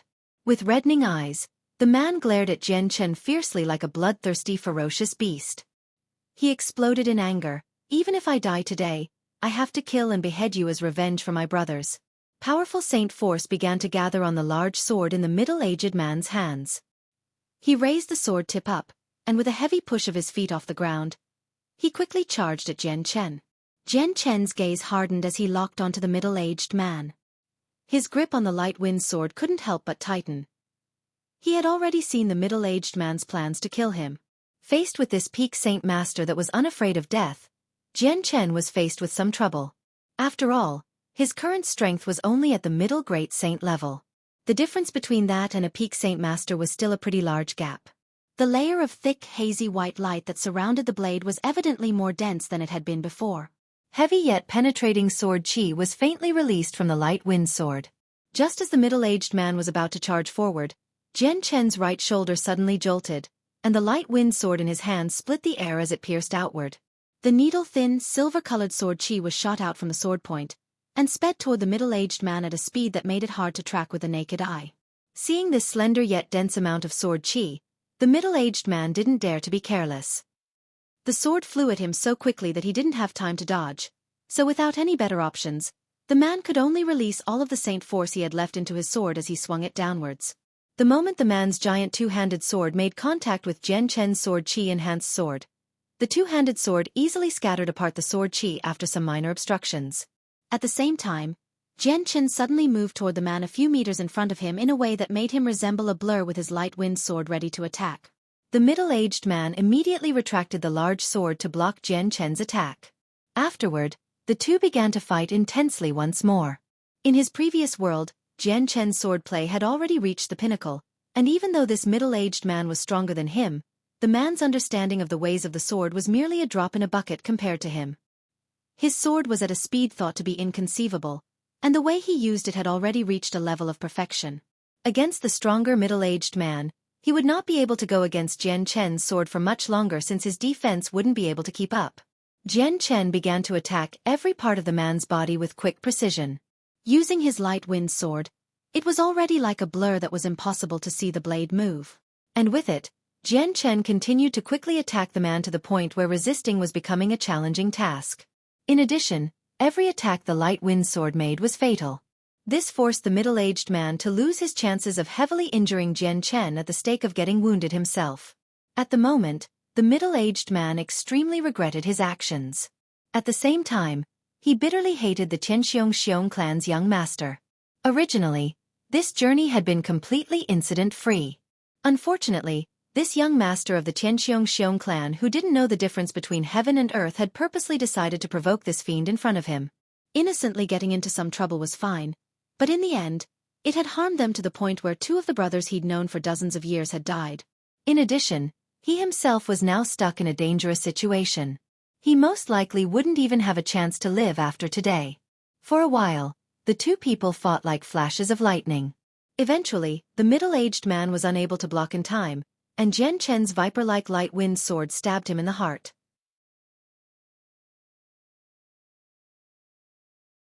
Chapter 129. Trouble at the door. Looking at the sword piercing towards his heart with sluggish eyes, the middle-aged man couldn't believe what he was seeing. Being defeated by a brat barely past the age of 20 years old with a strength that wasn't even at the peak Great Saint level was truly humiliating. Because of the arrogant talk of the Tianqiong clan's young master, his 50 years of cultivation had been laid to waste by a 20-year-old youth.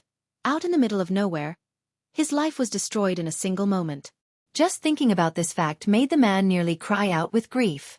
As his life essence slowly escaped from him, the man's bright and clear eyes slowly clouded over and rolled back into his skull as his sturdy body fell to the ground. Jian Chen slowly retracted his light wind sword. Blood flowed down the blade as if it were alive, slowly gathering at the tip before falling to the ground, drop by drop. After a few battles, the uneven dirt ground had become wet with blood. Jian Chen slowly caught his breath. Attacking two primary Saint Masters and a peak Saint Master consumed quite a bit of Jian Chen's energy. Faced with three opponents whose strength all surpassed his own, Jian Chen had already made an all-out effort. If it weren't for the fact that he had cultivated for a while, increasing his base strength as a middle great saint by quite a bit, he most likely would have spent a much longer time on trying to kill these three Saint Masters. However, after killing the three people, Jian Chen's grief from the deaths of Captain Kendall and the others had abated quite a bit. Jian Chen's gaze indifferently swept across the three corpses, before finally falling onto their space belts. After some hesitation, he slowly advanced forward to retrieve the belts and examine their contents. Because he had consumed over 100 times more monster cores than the average person in his cultivation, Jian Chen required a great amount of them. Moreover, Jian Chen clearly didn't have enough money to purchase such an extensive amount of monster cores. That's why the thing he wanted to acquire the most were monster cores. It was only possible for him to gain them by killing magical beasts or by taking them from corpses. Besides, taking items from a dead person was an extremely common occurrence in Tianyuan continent. After all, 30% or more of the fights that happened on Tianyuan continent were because people were seeking another party's items. After removing the three space belts, Jian Chen inspected their contents. Although these three were Saint Masters, it was clear that they weren't wealthy. Aside from some everyday products and camping tools, they really didn't have anything else. In the end, Jian Chen was only able to fish out some 10 purple and gold coins, 15 Class 2 monster cores, and 5 Class 3 monster cores. Without any hesitation, Jian Chen stored the monster cores into his own space belt. His gaze shifted back to the 10 purple and gold coins and he hesitated for a bit before finally taking those as well.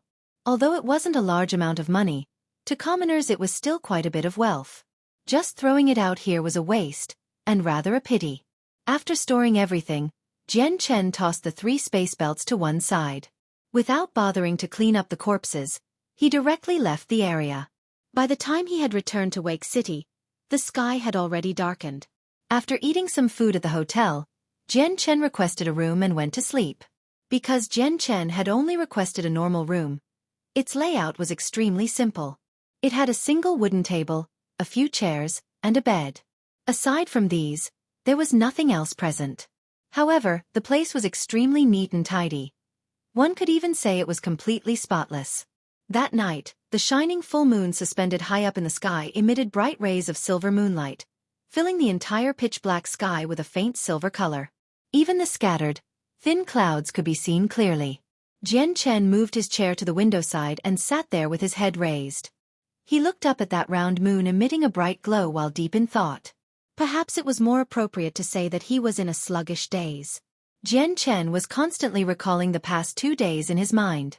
The Flame Mercenary group had been hunted down by the Class 5 magical beast Golden Fur Tiger King, and eventually, the members had sacrificed their lives to hold the beast back, shielding Jian Chen so that he could flee. Although 2 days had already passed, and the grief from the deaths of the Flame Mercenaries had faded quite a bit, Jian Chen was still unable to forget the scene. That scenario had been branded deeply into the depths of his soul, and he would most likely never forget it for the rest of his life. It could be said that he and the Flame Mercenaries were strangers that had come together by chance. Although during the past few days, Everyone's relationships had grown quite close. They had chosen to die for the sake of covering for Jian Chen and letting him flee. Although there were also some selfish motives for this, they all understood that faced by the pursuit of the Golden Fur Tiger King, they had absolutely no way of running away. Despite knowing this, their actions had still impacted Jian Chen's heart by quite a lot. Captain Kendall, what is your greatest wish? My greatest wish is to make the Flame Mercenary Group become the #1 mercenary group in the continent. A scene appeared in Jian Chen's mind as he sat next to the window. His originally lifeless eyes gradually recovered their vigor, tightly clenching his fists as he murmured, Captain Kendall, you were the strongest one in the Flame Mercenary Group. I had never imagined that back then. You'd be the first to depart. During these past few days, you were always the one that had cared for me the most. Now that you're gone, your life's greatest wish can no longer become true. In that case, let me make your wish come true in your stead. I, Jian Chen, swear that I will spend my life trying my utmost to make the Flame Mercenary Group the #1 mercenary group in the Tian Yuan continent. Jian Chen said resolutely. Jian Chen untied the space belt that Captain Kendall had given him. He stared at the belt in his hand in a trance as the memories of the words that Kendall had imparted to him when handing him this belt replayed in his mind. Jian Chen, don't refuse.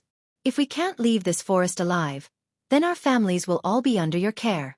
If we all die here, then their lives will become incomparably painful. Whether or not my parents, my wife, and even my one child will be able to live through the days after my death will all depend on you. Jian Chen let out a long breath. He suddenly felt extremely guilty. Captain Kendall had given this space belt to him before his death, entrusting Jian Chen with his family's well-being. However, even now, Jian Chen still didn't know what the names of those in Captain Kendall's family were, or even where they lived. How was he supposed to act? Just then, Jian Chen's heart suddenly became filled with worry. If Captain Kendall had entrusted Jian Chen to take care of his family, Jian Chen guessed that Captain Kendall's family was definitely extremely impoverished. After losing Captain Kendall, their pillar of support, how could his family possibly live the rest of their lives happily? When thinking of how incomparably difficult Kendall's family's lives would be from now, Jian Chen's heart fell into panic. He wanted to find Kendall's family as soon as possible, and give them whatever Captain Kendall had entrusted Jian Chen with in order to bless them with happy lives. Jian Chen sat by the window for the latter half of the night, before eventually returning to his bed to cultivate. Right now, Jian Chen needed to grow stronger, and even stronger. The night was calm, and it quickly passed by without incident. The next morning, Jian Chen, who had been submerged in cultivation, suddenly opened his eyes. He didn't know why, but he suddenly felt a bad premonition in his heart. Jian Chen got out of bed and walked up to the window to look outside. After a single glance, Jian Chen's expression abruptly darkened. The outside of the hotel had been surrounded by hundreds of people wearing white robes. Every single one of them were identically dressed.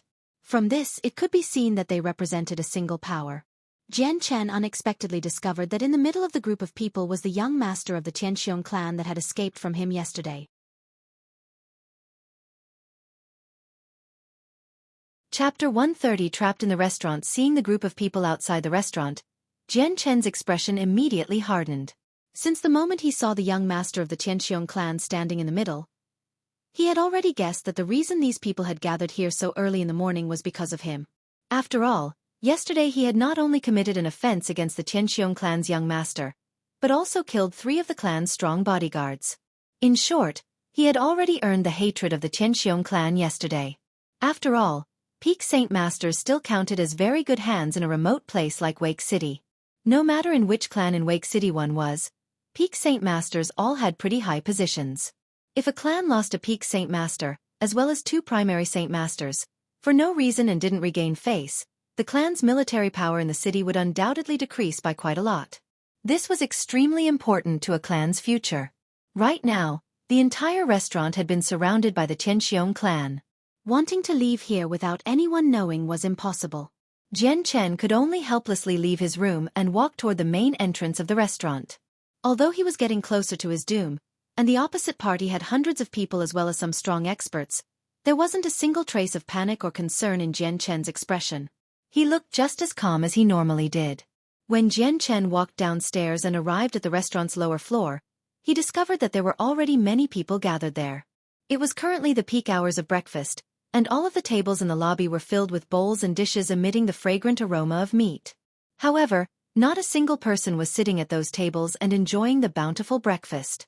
Instead, they were all swearing as they stood up from their seats and slowly began to walk outside the door with indignant expressions.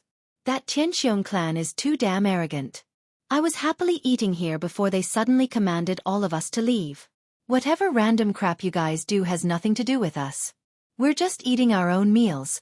It's not like we'd hinder you. That's right, that Tianxiong clan really thinks of themselves as Wake City's #1 clan. They've become undisciplined and out of control even though they're just a small clan. When they encounter those famous experts in Tianyuan continent, they'll be eradicated with just a slight stretch of a finger. Most of the people eating in the restaurant were mercenaries. Some of the more short-tempered and braver ones grumbled as they left, but they said their complaints quite softly, as if murmuring to themselves. Not a single person dared to say it out loud. Despite this, the soldiers were all at a certain level of strength, and could hear the murmurs loud and clear. The majority of the few merchants in the restaurant didn't dare to show any signs of dissatisfaction in their expressions. They obediently left their seats and hurriedly walked out of the restaurant. Only the merchants that had certain amounts of strength were left. They all had expressions of extreme dissatisfaction. They were pretty much all foreigners, and although they weren't afraid of the Tianxiong clan, a strong dragon couldn't suppress a snake. It was clear that they wouldn't go against the Tianxiong clan over such a minor thing and stir up more trouble for themselves.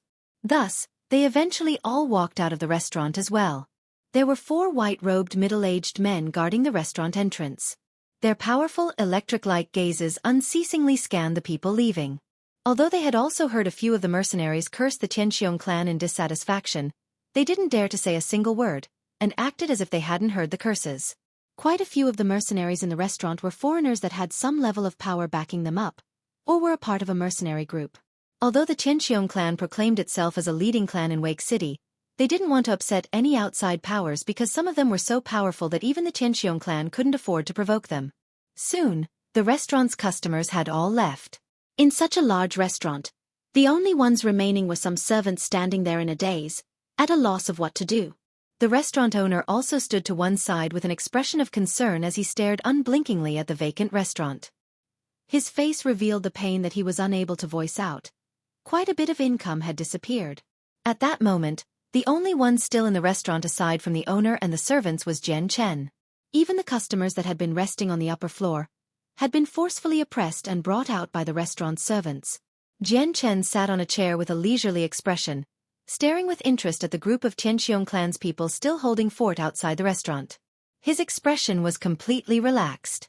Although Jian Chen seemed to be carefree on the outside, he had actually put up his guard ages ago. After all, this time they had arrived with ill intentions. Moreover, he clearly sensed that there were quite a few powerful experts among these people. At that moment, the young master of the Tianxiong clan that Jian Chen had encountered yesterday in Magical Beast Mountain Range walked into the restaurant with the protection of a large group of people. As soon as he entered the restaurant, the young master's gaze fell onto the sneering Jian Chen sitting on the chair. A sinister look flashed in the young master's eyes. "Brat, I didn't expect that you'd still be here today. Yesterday, I let you off. Today, I'll pull you out from your roots," the young master said with a cold smile. He looked at Jian Chen and said, "What about it, are you scared? Do you regret it now?" The group of Tianxiong clan members standing behind the youth all sharply looked at Jian Chen. Jian Chen lightly snorted in disdain. His gaze swept across the crowd of people standing behind the young master as he said, "Don't tell me that you think this amount of people is enough to scare me? You're being a bit too self-confident." The young master of the Tianxiong clan sneered back as he said, "You're even more arrogant than I thought. However, I can't help but admire your ability to talk big. Even at a moment like this, you still won't admit your mistake or kneel down and beg me for mercy. Could it be that you think you can walk away alive today in front of so many of Tianxiong clan's experts? Furthermore, I brought at least 100 people with me today," the young master said with unrivaled confidence. In his opinion, he would definitely devour Jian Chen today. Jian Chen couldn't help but smile faintly at these words. Just now, he had suddenly discovered that talking with a hedonistic son of rich parents like him, who had never been out in the world, was an extremely amusing thing to do. "Then do you believe me when I say that not only will I leave here today, but I will also break all of your soldiers at the same time?" Jian Chen's tone gradually turned darker as he spoke.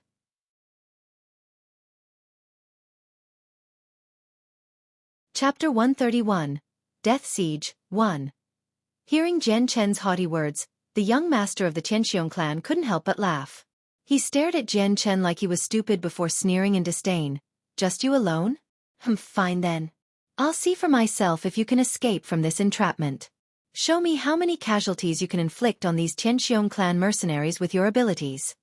The young master had brought over 100 mercenaries, with at least half of them being of the great saint level. There were also around a dozen saint masters, so he did not believe that this guy would be able to run away from them at all. Without wanting to waste any more breath on such superfluous talk with Jian Chen, the young master waved his hand and commanded, "Charge! I want this arrogant brat to be taught a good lesson." The few mercenaries by the young master's side looked at each other. One person sneered, "It's merely a brat. There's no need for all of us to make a move." Turning toward one of the Tianxiong representative mercenary troops, he commanded, "You guys go bring that brat over." "Yes, sir." Following the man's orders without any hesitation, the group immediately walked 10 meters forward to where Jian Chen was. With a cold glare, one of the mercenaries growled, "Kid, it'd be best if you just obediently let yourself be captured and return with us to the Tianxiong clan. This way you'll suffer less. Otherwise, I can guarantee you'll be in for a lot of pain." Jian Chen held his head up high and stood at his original position defiantly. This was a time where he could show off his ability, and the silver light wind sword gradually materialized in his hand. In that instant, the aura around Jian Chen completely changed. Everyone from the Tianxiong clan could tell what Jian Chen was planning on doing based on his action. "Attack!" The man who spoke previously cried out, causing the group of mercenaries to call out their saint weapons as they charged toward Jian Chen. Jian Chen had a look of disdain on his face. To Jian Chen, who could even kill experts of the saint master level, these mere saint users weren't worth even looking at. The moment the several people near Jian Chen, the light wind sword suddenly turned into a blurry mirage, and quickly pierced out in the form of multiple phantom swords. At the same time, the assaulters came to a screeching halt as trickles of blood began to pour from their throats. Then, faint traces of blood gradually appeared, and finally, dyed their clothes a bloody red as it suddenly burst out from their throats. In the end, all the men collapsed at the same time. The expressions of the few mercenaries standing by the young master simultaneously changed, and they exchanged glances. They could tell from the gaze in their opponent's eyes that he was extremely serious. The men that had died were saint-level cannon fodder who were used to scout out Jian Chen's strength. No one really felt their deaths a shame. However, when they saw the technique Jian Chen had used to kill the people, their hearts sank. In that moment, they could only see the faint image of his sword. Jian Chen's was so fast that they could barely see it with their vision. In a flash, Jian Chen had killed a group of mercenaries from the Tianxiong clan, immediately dominating over everyone present. Although the restaurant was overflowing with people, it was engulfed in a pin-drop silence. Tianxiong clan's group of mercenaries all looked at Jian Chen in a daze. They hadn't thought that someone as young as Jian Chen could fight against so many people from their clan with ease. He had even dared to kill the hired mercenaries right in front of the Tianxiong clan. This was truly shocking and unexpected. The Tianxiong clan had dominated Wake City for over a dozen years. Although they had clashed with many different mercenaries, they had never fought against someone of Jian Chen's age who had dared to fight by himself. This was a first in the entire history of Wake City. After a small amount of hesitation, the white-robed man next to the young master said in a low voice, "Dear fellow, I don't know where you came from or what teacher you are taught under, but why must you oppose the Tianxiong clan?" Jian Chen's display of strength at such a young age had revealed him to be a high-leveled expert, and the experts of the Tianxiong clan couldn't even make a guess on who was backing him up. They were all afraid that Jian Chen had the support of someone they couldn't afford to offend. If they did, then it would perhaps bring a great amount of trouble for the Tianxiong clan. It was possible that the Tianxiong clan that had dominated Wake City for so long would be eliminated, just like that. This wasn't a result that any of them were willing to see. Although these mercenaries were employed by the Tianxiong clan and were not really affiliated with them, they weren't treated all that badly. After being employed by the clan for so long, the mercenaries had developed a few feelings for the clan, and none of them had any desire to see it be condemned to extinction over such a small matter. Jian Chen sneered. Thanks to his experience as a traveler in his previous world, he had immediately guessed what the man was trying to get at. "I am a lone traveler, where I come from is no importance to you all. As for who my teacher is, I'm sorry, but up until this day, I have never had a teacher. Lastly, it was your Tianqiong clan that provoked me first. Since when did it change to me being the one who made conflict? Jian Chen laughed coldly. Hearing that, the few middle-aged men immediately let loose a breath. Afterwards, the man that had previously talked continued. Then you'd best come back to the Tianqiong clan with us. Otherwise, we won't show the smallest amount of mercy toward you. If you come out of this missing an arm or leg, it would be bad. After seeing Jian Chen dispatch the group of mercenaries without any effort, these men didn't have any strong desires to fight against him. Although they had confidence that they could capture Jian Chen, the lightning-like speed of his sword was something they was afraid of. If they were to get hurt, there was no way their profits would surpass their gains. If they could capture Jian Chen without much effort, they would be extremely happy. In your dreams, Jian Chen sneered. His right arm shook as the light wind sword quickly danced in the air, its tip flying toward the group of people. A large amount of sword chi enveloped the sword once more as Jian Chen said, "Speak less bullshit. If you want to do something, then hurry up." Jian Chen's provocation infuriated the entire Tianqiong clan. The young master had long since lost his patience. He immediately waved his hand as he roared. "Why are you guys just standing there? Hurry up and capture him." Although this group of people standing next to the young master did not have low status or positions, it was obvious that their backbone was still the young master of the Tianqiong clan. The moment the words left his mouth, this group of people began to charge forward.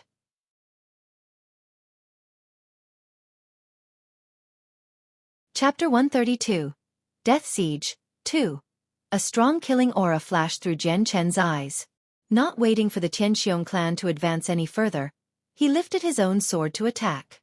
With a speed almost invisible to the naked eye, the light wind sword flashed out at the swords approaching Jian Chen. Against such a fast sword, even the stronger people in the group weren't able to properly defend themselves. The moment the sword finished its downward arc, the mercenaries had immediately fallen to the ground.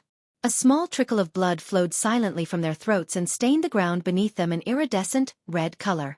But the Tianqiong clan had brought over 100 people, so the deaths of such a small amount of people was of no concern to them. Another group began to charge rampantly toward Jian Chen with sounds so loud that their stampeding echoed. Seeing the group of people that didn't seem to know death charge forward, Jian Chen's glare turned cooler. With a sigh, he increased the speed of his sword thrusts, and each one of the mercenaries found their throats stabbed. In their hearts, they knew this was a fatal blow and that there was not a single amount of mercy to be found within Jian Chen. Even though Jian Chen knew that the Tianqiong clan was a major clan in Wake City, he wasn't at all afraid of matters like this. Now that he was by himself once more, he didn't have anyone behind him he had to worry about, so there was nothing to be anxious about. Jian Chen's petite body constantly wove through his attackers as his light wind sword endlessly flashed around. With every arc of his sword, another person would fall, and thanks to his fierce battle strength, the entire restaurant had become a place of chaos. The chairs and tables that were previously organized neatly were now scattered about, while the fragrant dishes of food had crashed and spilled to the ground. As fast as a demon, Jian Chen quickly dispatched mercenary after mercenary. Within the span of a few seconds, another 10 mercenaries had fallen, never to rise again. It was almost as if Jian Chen had eyes on the back of his head that could observe everything on the battleground. Every single time a mercenary swung his saint weapon, Jian Chen would barely dodge the danger at the critical point. He was a single man facing dozens of people, but even after fighting for some time, he hadn't received any wounds. Even as the mercenaries tried their hardest to slash at him, Jian Chen's clothes didn't even have the slightest tear. Seeing his mercenaries fall to the floor one by one without Jian Chen sustaining any wounds, the young master of the Tianqiong clan scowled with dissatisfaction before cursing. "This group is useless, useless. Everyone here is good for nothing. I didn't know that my father had raised such a useless amount of trash that even a dozen of them couldn't seize a single person." He shook his head, turned to look at the man to his side before barking out. "What are you and your men standing around for? Hurry up and capture him. Once he is taken back to the Tianqiong clan, I will show him my awesomeness. Humph, anyone that's insulted me has never gotten away with it. He won't be an exception." The group of people the young master had yelled at was all the strongest mercenaries. With their statuses, they would definitely be highly respected, even in the Tianqiong clan. After not being given face by the young master as he yelled at them, they couldn't help but feel annoyed. The men looked at each other before one of them spoke out. Although this person is young, he is extraordinarily strong.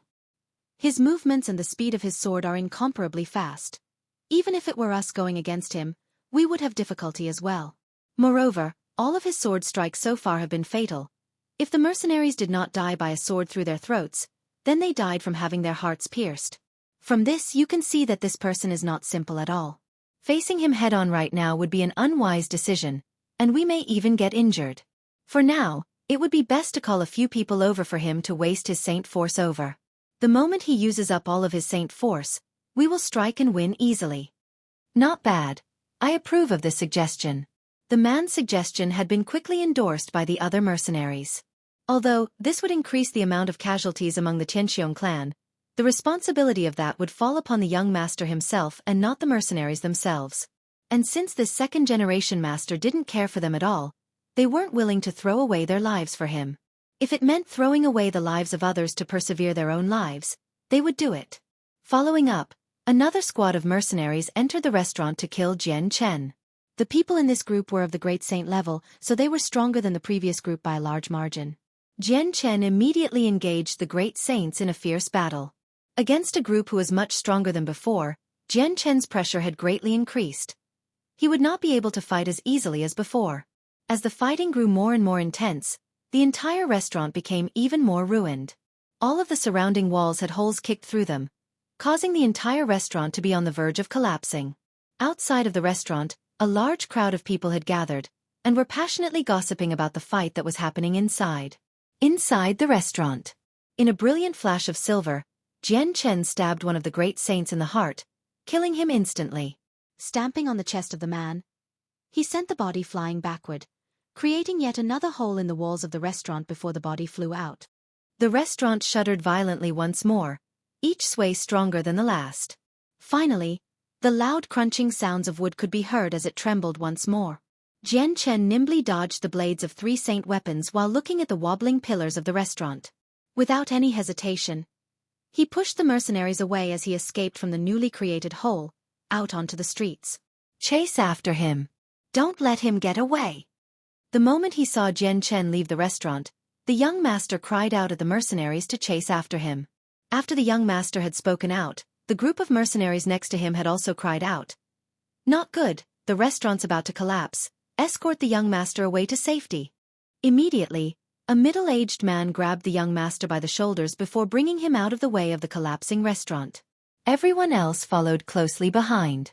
The moment the group ran out of the restaurant, the entire restaurant caved in. In that moment, the mercenaries that didn't make it in time were buried. Soon after, a silver ray of light came flying toward the young master of the Tianqiong clan.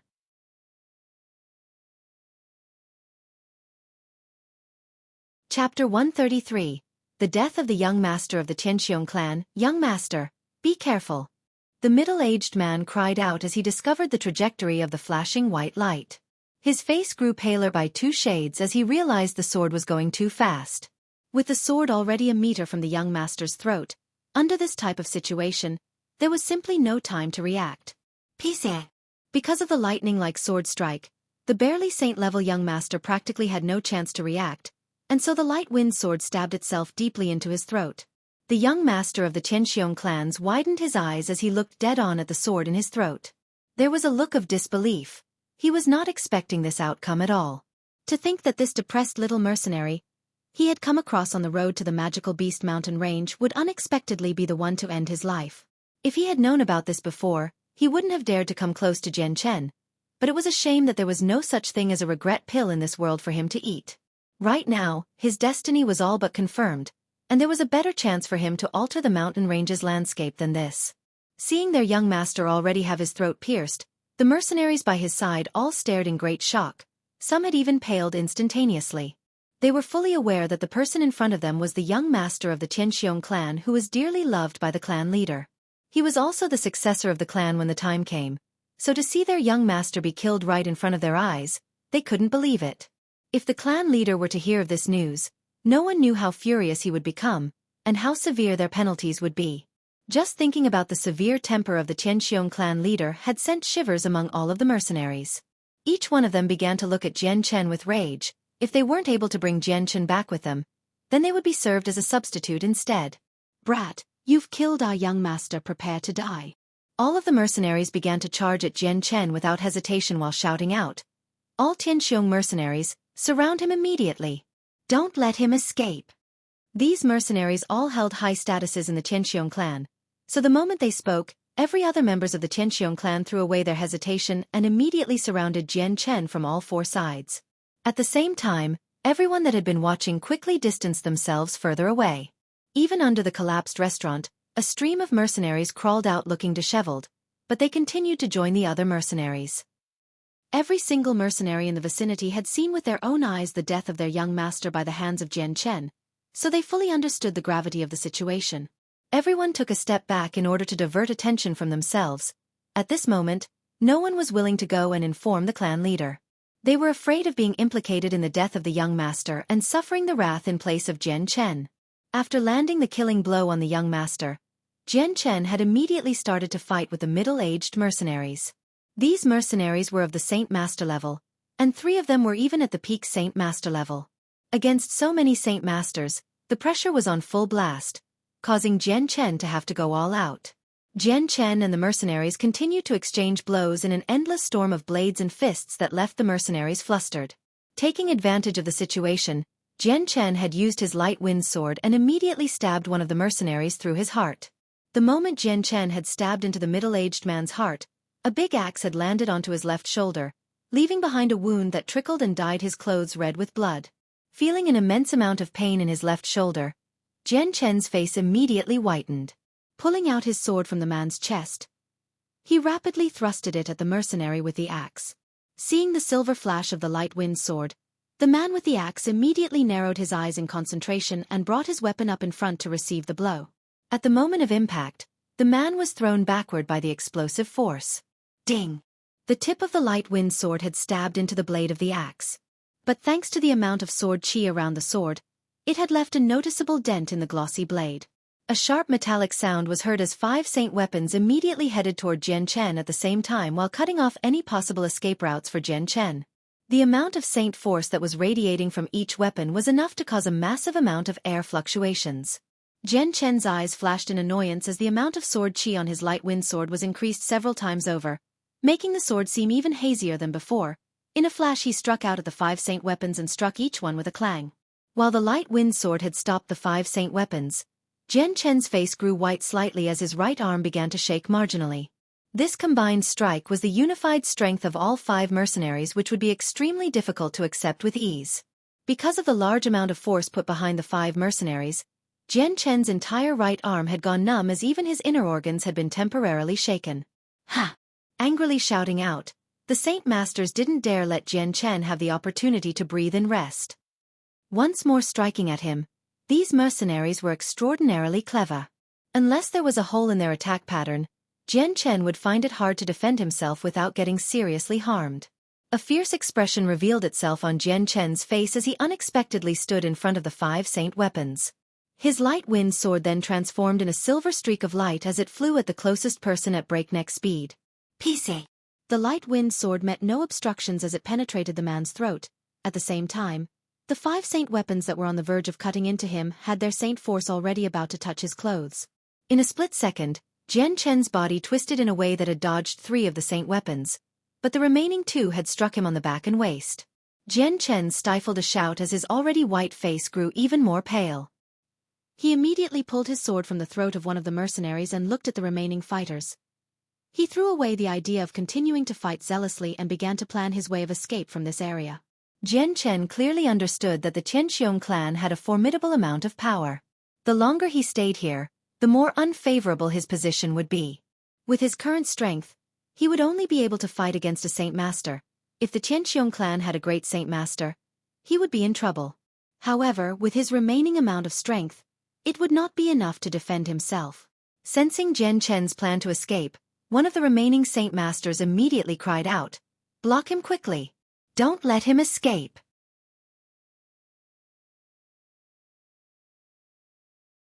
Chapter 134. Wrath of the Tianqiong clan. Sensing that Jian Chen was planning to escape, One of the remaining Saint Masters immediately cried out, "Block him quickly! Don't let him escape!" The vigilant mercenaries surrounding the Saint Masters and Jian Chen immediately charged forward to block Jian Chen heroically.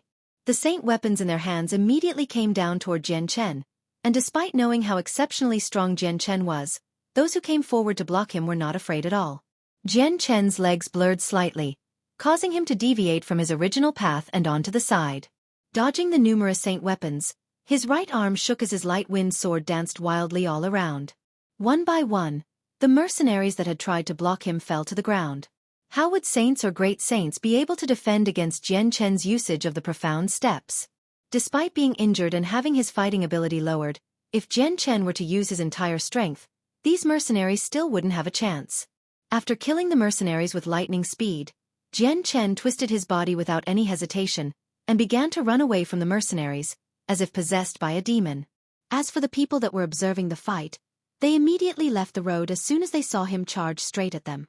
It was almost as if they were afraid of obstructing Jian Chen and meeting the same fate the Qianxiong clan members had. Jian Chen had fought against the Qianxiong clan by himself while killing a few high-ranking experts, and even 2 peak Saint Masters, completely unafraid of the Qianxiong clan. The fact that he had even killed the young master of the clan had scared the mercenaries so much that they didn't dare to provoke him. In fact, some people had started to see him as a person with the strength of a great Saint Master. This type of person was rare to see even in a large group of mercenaries. Jian Chen was moving at an extraordinary speed. In a short moment, he was already 30 meters away from the group of mercenaries watching him. At that moment, because there wasn't enough time, the mercenaries that were watching him simply weren't fast enough to open a path for him. Just as Jian Chen was about to reach the group of mercenaries, his 2 feet suddenly stomped on the ground, pushing his entire body into the air. His feet still in a running position, the amount of force behind his leap was tremendous, sending him flying 10 meters away from the mercenaries. The moment his body touched the ground, Jian Chen began to run away from them once more. "After him! Hurry up and chase him! Don't let him escape! Catch him quickly! He's trying to escape from the city! Someone send a message to the city military officers to close the gates!" A collection of furious, impatient shouts were heard as the mercenaries charged in from behind with deafening sounds. The few Saint Masters had followed Jian Chen's actions and leapt over the observers, before quickly disappearing into the streets. The great Saint and Saint-level mercenaries quickly followed behind. Roar! Not too long after they entered the streets, the angry snarl of a magical beast could be heard from behind. The roar caused the entire street to shake, almost as if there was an earthquake. The mercenaries that were still standing around to watch suddenly cleared the road as an ox-like magical beast came charging through. Mounted on top of the magical beast was a sturdy middle-aged man wearing a gold-embroidered robe. From his appearance, he looked to be approaching his 50s, and his serious expression made him seem even more imposing. His pupils, as dark as the night itself, shone with a cold glare that made many of the weaker mercenaries unable to look at him in the face. In a remote city like Wake City, people that had the ability to ride magical beasts were a very rare sight. One thing was for sure, however: if the person who was riding a magical beast was not a high-leveled expert, then it was a person from a noble clan. That was because only these 2 types of people could typically use magical beasts as mounts. Following behind the middle-aged magical beast rider was a group of about 50 people. Each member stood in a clean formation with a serious expression, and they looked like soldiers who were well trained. The exact moment the middle-aged man came into view, everyone's eyes focused in on him. The entire area descended into a strange silence. But soon after, the observing mercenaries all began to comment to each other. "Isn't that the Qianxiong clan's leader, Qianxiong Lai? I didn't think he'd arrive so soon." It is said that not only is the Qianxiong clan the strongest clan in Wake City, but the clan leader is also extremely strong. He has already reached the middle Great Saint Master realm, and also possesses a defense based on his Earth attribute Saint Force as well. In all of Wake City, there are very few people that can contend against the Qianxiong clan's Qianxiong Lai. The young master of the Qianxiong clan is the result of years of hard work by Qianxiong Lai. It was with great difficulty that he had raised a son. It could even be said just giving birth to him was difficult enough. Ever since the young master's birth, Qianxiong Lai had treated him like an expensive treasure. I don't know how angry Qianxiong Lai will become after finding out his son has been killed. His son had been the only candidate for passing on Qianxiong clan's legacy. Qianxiong Lai, who was sitting on the magical beast, stared down at the mercenaries below him with a frosty glare. However, the moment his eyes fell on the white-robed youth on the floor, his eyes suddenly went rigid as an intense killing intent flooded out of him. His face began to grow red. Even his breathing became laborious, and his facial expression changed to one of disbelief. "Kong hair!" Tian Xiong cried out with a slight tremble in his voice. Jumping down from his mount, he ran over to where his son lay with wide eyes. Tian Xiong face paled rapidly as he studied the all-too-familiar face on the ground with a look of utter shock. "Kong hair!" Tian Xiong cried out in anguish as he shook the youth's shoulder with both his hands. Feeling the icy body, Tian Xiong heart felt like it had shattered. From his vast amount of experience, he already knew that this person had already stopped breathing and died. "Kong hair! Kong hair!" Tian Xiong continued to cry out in sorrow as tears began to flow from his eyes. His clear tears fell from his eyes, slowly flowing down his son's steadfast face, and eventually falling to the ground and breaking. Tian Xiong was the sole heir to Tian Xiong. Because of an injury to his body, he had long since been rendered unable to have children. But this child had been his proudest achievement, and he had always doted on this son of his. Since it was impossible for him to have children, Tian Xiong was the clan's darling treasure. But now that Tian Xiong's pride and joy were suddenly killed, his heart had been attacked and crushed in a way that was impossible to describe with words. Tian Xiong looked to be around 40 to 50 years old, but that was because of the normal life expectancy of those on the Tianyuan continent, as well as his cultivation. In reality, he was already within his 70s, and with the injuries he had sustained earlier in life, he was utterly incapable of reproducing. Who was it that killed my Kong heir? No matter who it is, I Tian Xiong will rip their body apart into 1,000 pieces.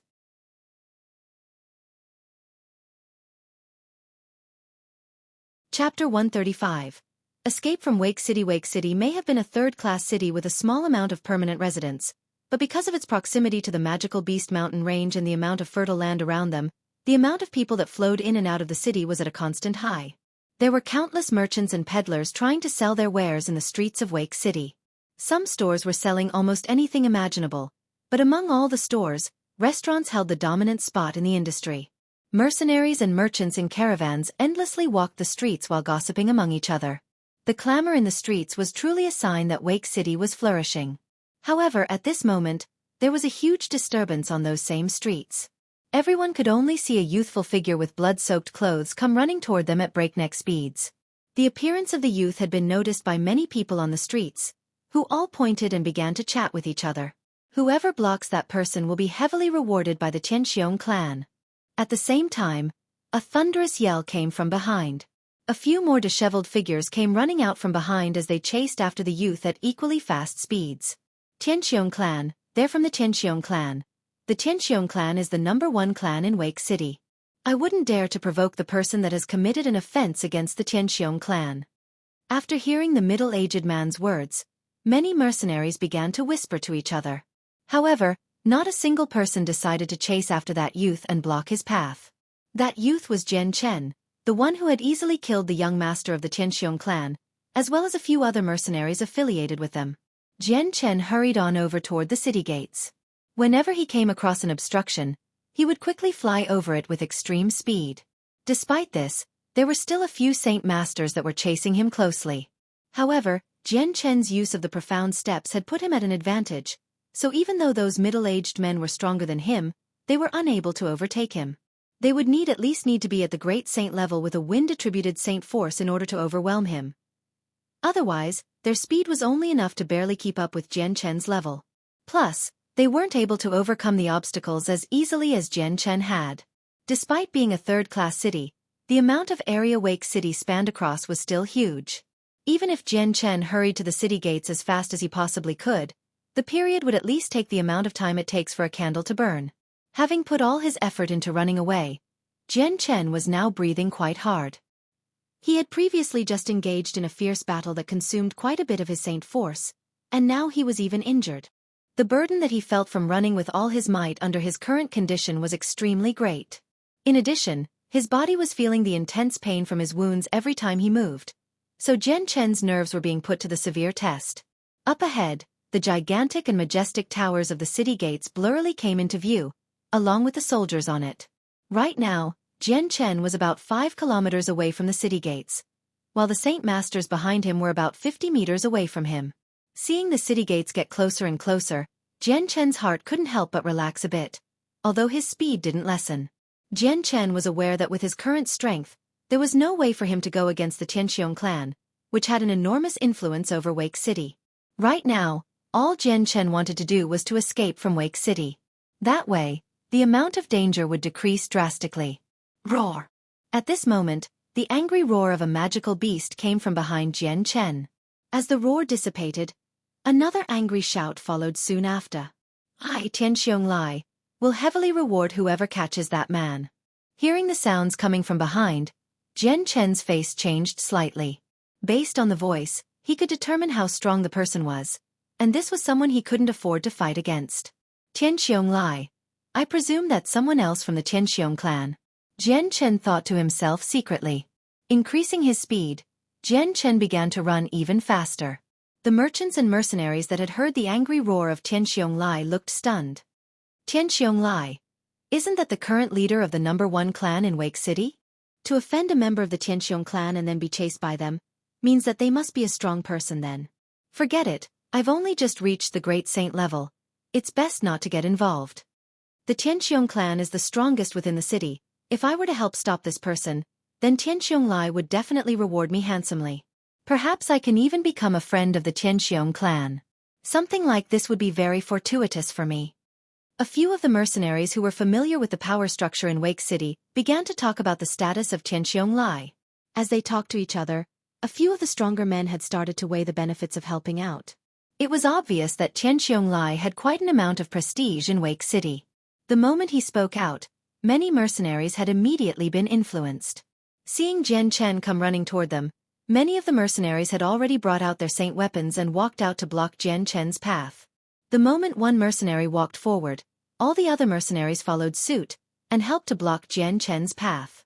These men were clearly enticed by the irresistible reward put up by Tianqiong Lai. After all, the Tianqiong clan was as powerful in reality as they were in name. Seeing the group of people up ahead, Jian Chen's face immediately hardened.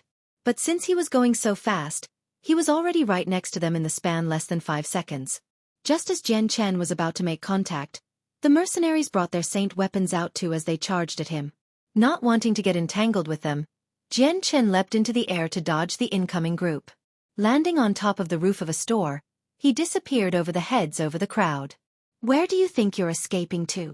Immediately a group of experts with faster reaction times flew up with him and slashed at Jian Chen with their saint weapons. A severe amount of killing intent flashed from Jian Chen as the silver-colored light wind sword appeared out of nowhere. With a swish of his hand, it quickly flew at his pursuers. Ding ding ding ding. The sounds of saint weapons clashing against each other rang throughout the air as blood began to sprinkle down below. The few amount of mercenaries that had chased after Jian Chen were like broken kites that had backed down to the ground uselessly. After dropping them to the ground and silently struggling by hearse, there was no movement from them. Instead, a trickle of blood flowed from their throats and chests to the ground below them.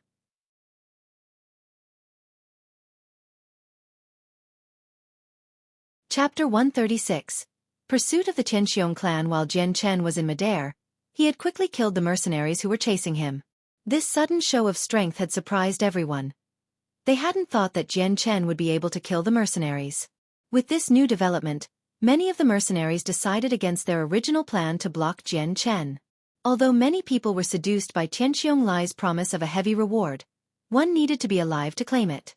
If they were to throw away their lives, they would not be able to enjoy it even if they earned the reward. After killing the mercenaries blocking his path, Jian Chen continued onward. Jumping down from the buildings, he ran off to get closer to the city gates. After seeing what had just happened, there was no longer any mercenary that dared to obstruct him. So for a good amount of time, Jian Chen's journey to the city gates was very smooth. You won't get away. Even if you run to the ends of the earth itself, I Tianqiong Lai swear to break your body into 1,000 pieces. An angry roar came from the Tianqiong clan leader riding on his magical beast mount from behind Jian Chen. They were currently chasing after Jian Chen at top speeds, and it wasn't hard to tell from the noise just how powerful Tianqiong Lai's determination to kill Jian Chen was. Jian Chen's killing of Tianxiong Kong was tantamount to killing Tianxiong Lai's whole family.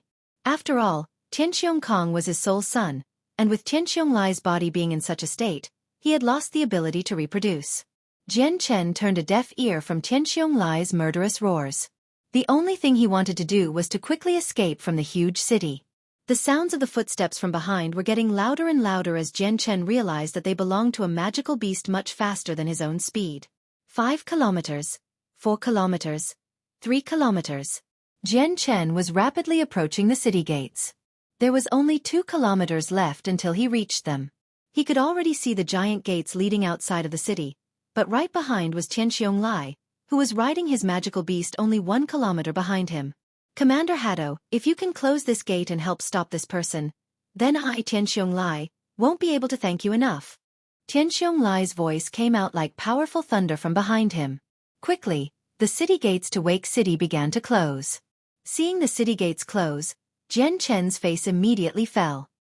His eyes swept toward the gates 40 meters away as he let out a deep breath of air. The saint force within his body began to circulate within his body, increasing his speed by some degree. At the same time, Jian Chen was employing the techniques he had learned from his past life. Both of his legs ran at such a fast speed that his feet looked as if they were gliding across the ground. For every 10 or 20 meters that he glided, his legs touched the ground once. In a flash, Jian Chen arrived at the foot of the city gates. Already, there was a large group of mercenaries congregating by the rapidly closing gates awaiting Jian Chen. Quite a few of them were cursing Jian Chen. Jian Chen didn't bother to slow down at the sight of this. Instead, his legs disappeared in a blur as he ran another 30 meters before leaping at the city gates in preparation to climb it. Finally gathering his strength, Jian Chen's legs stamped onto the ground and began to scale the wall. The moment Jian Chen had started to climb the wall, the people below had immediately taken notice and began to chatter non-stop. In 2 breaths' time, Jian Chen had smoothly climbed up the 40-meter-tall city wall. Both of his legs stepped off of the wall without a hitch, and he flew over the heads of one of the guards on top of the wall before descending down the other side. It was going well for Jian Chen. On his way down the city wall, he met no obstructions. Even as he flew over the heads of the guards on top of the wall, they could only look at him with wide eyes. As Jian Chen climbed the city walls, Tianxiong Lai, who was right behind, immediately jumped up onto the wall without his magical beast and started to scale it in the same manner as Jian Chen had. However, not only was the magical beast very heavy, it was not an expert in climbing, so it remained on the ground as Tianxiong Lai stopped in his tracks, but didn't admit his violations, nor was he willing to go with the officials. After that, another group of 10 middle-aged men rushing over and looked at the city walls before climbing up the wall and running in the same direction as Jian Chen. These people were the Saint Masters of the Tianxiong clan. Open the gates. Just as these people flew out from the city, a deep sound came out from behind the gates. Soon after, the closed gates began to slowly creak open. On the wall stood 2 middle-aged men. One of them wore a long white robe, while the other wore black armor. At that moment, the 2 middle-aged men were looking at the group of people currently walking into the distance outside of the city at rapid speeds. When Jian Chen's group disappeared from their lines of sight, the middle-aged man wearing armor looked at the white-robed man next to him and asked, "Commander Haddo, why didn't you hold him back?" The white-robed middle-aged man smiled and said, "He killed Tianxiong Lai's sole son, Tianxiong Kong, and I haven't even had the chance to thank him yet. Why would I stop him?" The armored man paused for a bit, and seemed to have thought of something. He broke into a smile that made it seem like he was taking joy in another's misfortune. Outside the city, the feverish Jian Chen looked back at Tianxiong Lai, who was pursuing him from behind. His face grew heavy as he saw Tianxiong Lai. Although Jian Chen hadn't fought with him yet, he knew that Tianxiong Lai was not an equal opponent.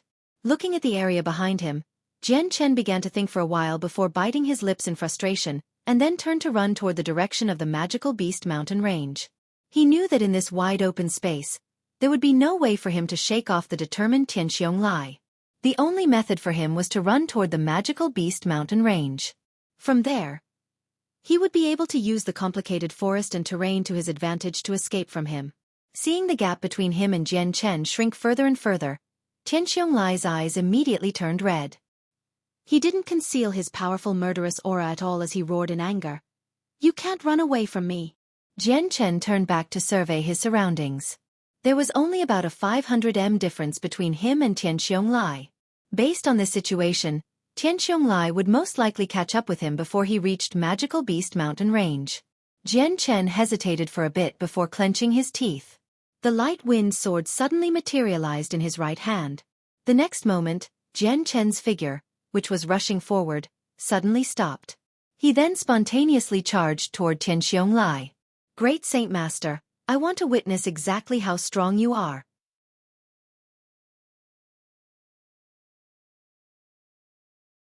Chapter 137. Battling a Great Saint Master. Seeing that Jian Chen was no longer running, and was even voluntarily rushing toward him, Tianqiong couldn't help but give a fierce-looking smile as he roared, "Yes, come. I'm going to dismember your body into thousands of pieces. No, dying would be letting you off too lightly. I will definitely make you live in a hell to the point where you'd rather die." As he said this, a wide axe suddenly appeared in Tianqiong's hand.